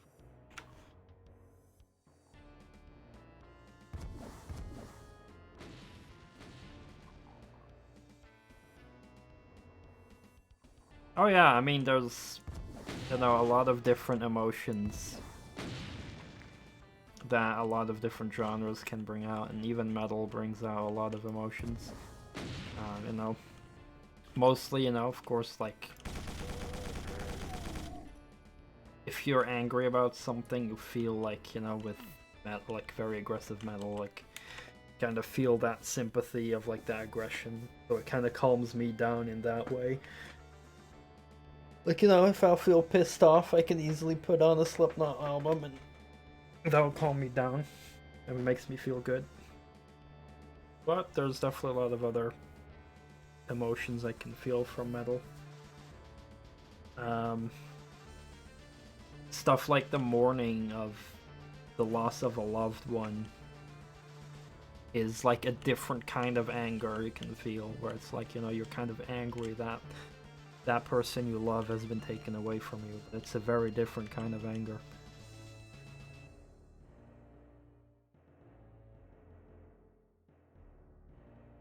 And, you know, there's even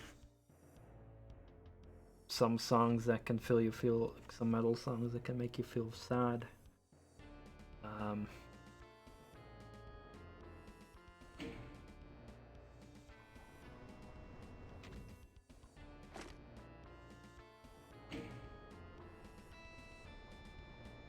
There's a lot of songs I would also just consider to be beautiful, where, you know, it's still technically metal, but not typical, like, super loud metal or anything. It's, you know, a bit more toned down, but still very emotional, melodic, and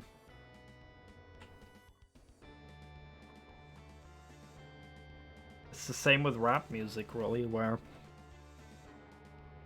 some songs can feel empowering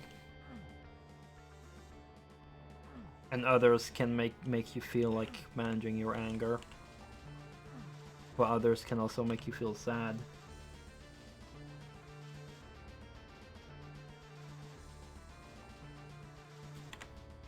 Yeah, sure, do that, man.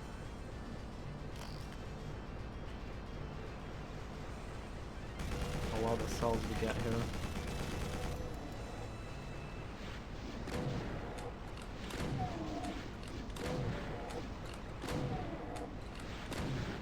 All the imps are spawning in one area.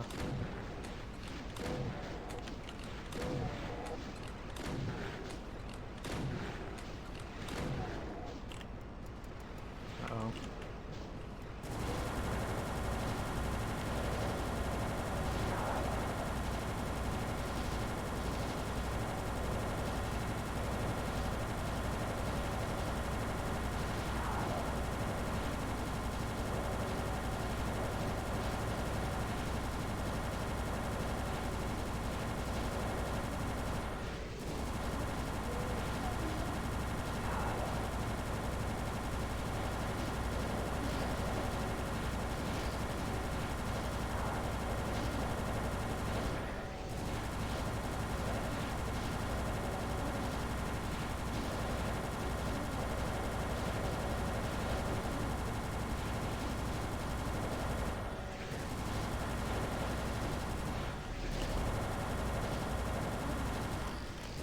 Oops.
Oh. At the end of the level. But yeah, there's also like different ways to make me feel emotional, even in the metal song, you know, it's like there's some Sabaton songs that make me feel sad, you know.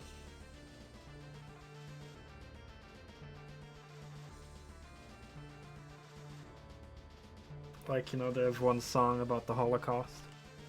That one just makes me feel sad for the death of people and, you know, the horrible ways people have been treated. And tortured and all that kind of horrible stuff. But then there's other songs by them that make me feel emotionally in a patriotic kind of way. Because it's like about the uprising of Warsaw. Stuff like that. And then another band, they also have a song about the Holocaust, but their song is more in an angry way, where you kind of feel that anger of like that whole event happening, you know, that where it's both songs about the same thing, but one does it in an emotional way, about like more sadness, and the other does it in an emotional way out of more anger.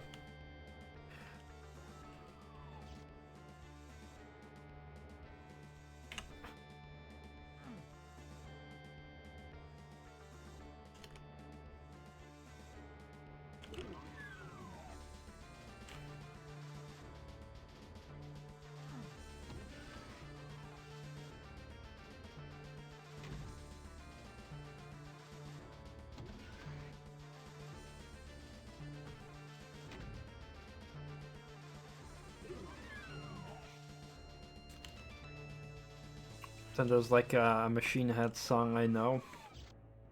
It's usually my go-to song when I'm feeling depressed as fuck. It's called Deafening Silence. Like, if I'm depressed as fuck, in my saddest of sadness, I will blast that song super loud through my headphones and just lay on my bed and cry. I usually feel a bit better afterwards.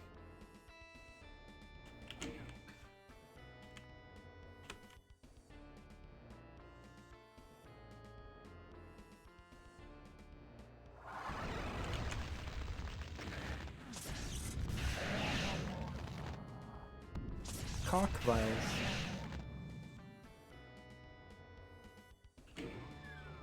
Pissy dick vials. Whoa, we're gonna do an explosion.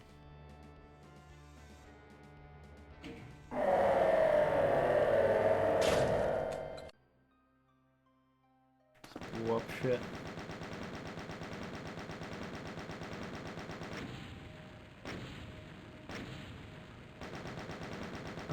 %.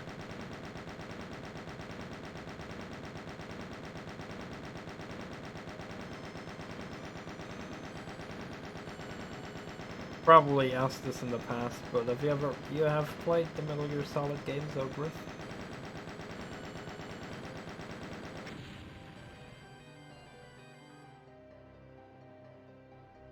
Because I like ask a million people and always forget. Alright. You have played all of them?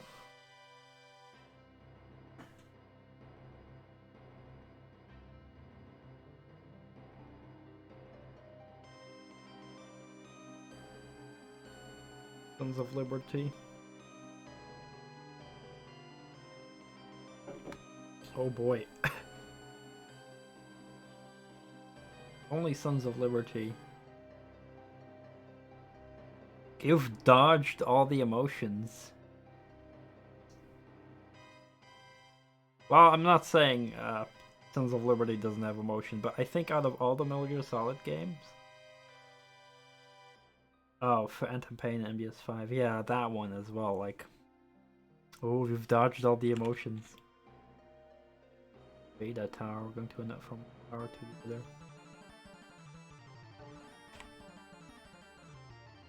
I mean, I'm not saying Phantom Pain and Sons of Liberty don't have any emotional things. Not gonna say that at all. There's especially, you know, say Metal Gear Solid 2 definitely has. No wait, 5 Phantom Pain did have some emotional feelings, but definitely unique emotions, but not really the sad and crying things, but definitely raised some emotions that were very unique. I appreciate it. Metal Gear Solid 4 has a lovely, unique atmosphere. 5 Phantom Pain. And then 2?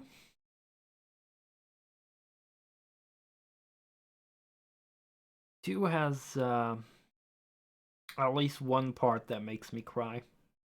Metal Gear Solid 2. I don't remember if I cried. Yeah, I cried also in MGS5, the Phantom Pain. I think like once or twice. Metal Gear Solid 2 definitely has one part that makes me cry. But then Metal Gear Solid 1...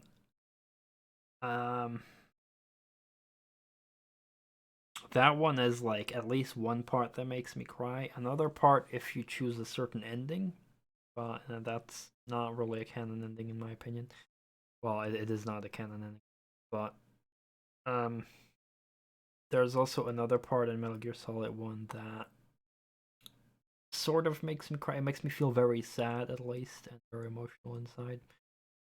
Metal Gear Solid 3 and 4 are fucking cry fests to the max though. Holy fuck. I mean, 3 is a cry fest, but 4, oh my god, 4 is the biggest fucking cry fest ever. Holy shit.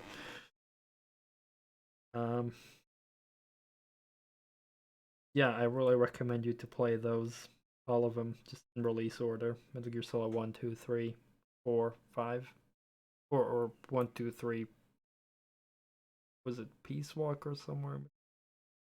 Well, Peace Walker that you don't have to necessarily play, but definitely the first 4 games I really recommend playing in order.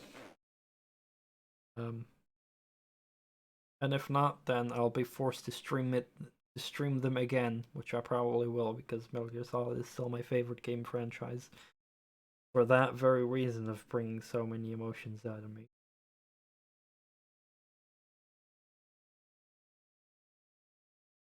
Yeah. And I've very often struggled with like thinking like, oh, which was the proper order of playing Metal Gear Solid by. I just think play it on. But I don't know if you have a PlayStation 3.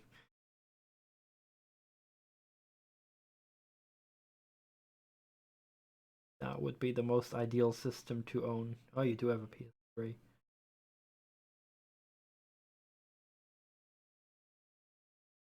Well, if you ever do I mean, yeah, the PlayStation Store is almost closing. Well, there's also the physical, but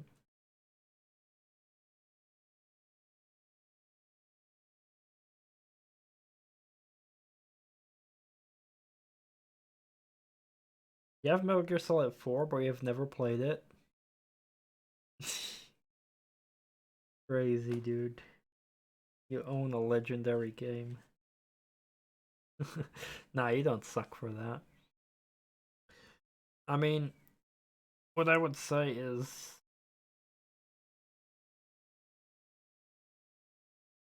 like the PlayStation 3 has backwards compatibility with PlayStation 1 games. So that's very good. So, I mean, if you're interested in Metal Gear Solid in playing them yourself or even streaming them, I'd binge watch you stream them. Absolutely. I'd binge that. If you would say you're gonna stream all Metal Gear Solid games, I will binge the fuck out of you and just watch. And if I miss anything, I'll watch all the VODs. But Metal Gear Solid 1,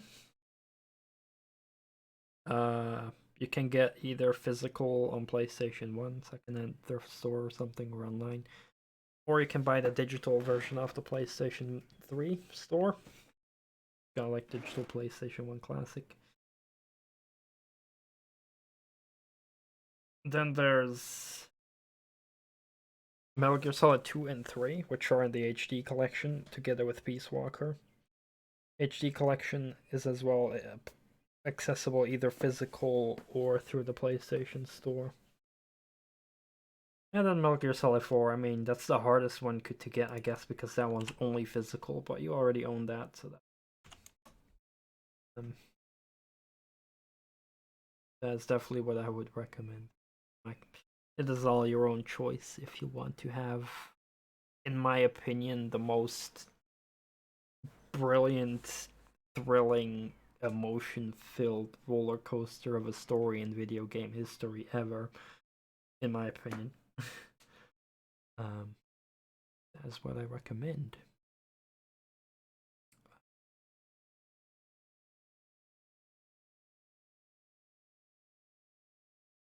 Oh, Metal Gear Solid.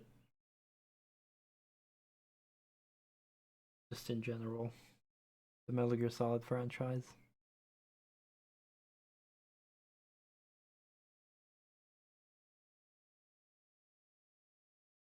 Is like, yeah, I don't think there's any game that can beat Metal Gear Solid in terms of story depth and emotional roller coasters. I mean, there's some games that'll probably come, you know, a bit close, you know, but not like. I think Metal Gear Solid itself is really a league in its own. That's what I can say. And then, yeah, just I would just recommend playing them in order. And yeah, as I also said, if you would stream them, Ogrith, I would binge watch you. And if I would not be able to see you live, I would watch all the VODs from start to finish. Because I care so much about Metal Gear Solid that any person I even remotely care about, I have to see all their reactions to every single cutscene. Like, I absolutely have to. That's how much I love it, you know? You know how that feels, you know? When you love something so much, you want to see everyone's reaction to those things. That's really how it is. Yeah, definitely let me know if you one day do that. I will... You know, of course, being a Metal Gear Solid guru as well, I can help you with any fucking thing as well that you might struggle with in the games. Can help you with any tactics, give you any tips, help you with the bosses. But I'll let you figure it out on your own, of course. Don't ask for any help. Just, yeah. It's the same how I feel about Interstellar. Like, I would want to watch Interstellar with every person I care about just to see their reaction to the movie. Same with Metal Gear Solid. I would watch the fuck out of anyone play it for the first time if I care about them. And even, you know, heck, I'd watch almost anyone play because it's just so fucking good. Alright.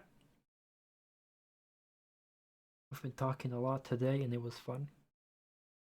Thank you so much for the gifted subs, Ogrith. Really appreciate that. For all the awesome people coming over tonight. I'm finally able to host someone who I've never been able to host yet because I haven't seen him live very often around my stopping time. But he's raided me a whole bunch of times and I haven't really been able to return the favor and with a lot of viewers, but I want to show him the appreciation. Death Rider. I believe he's also got an awesome beard. And he plays some old school RPGs and stuff. Really cool. I'm gonna throw him a host. Appreciate it, because I appreciate his raids all the time. Good one.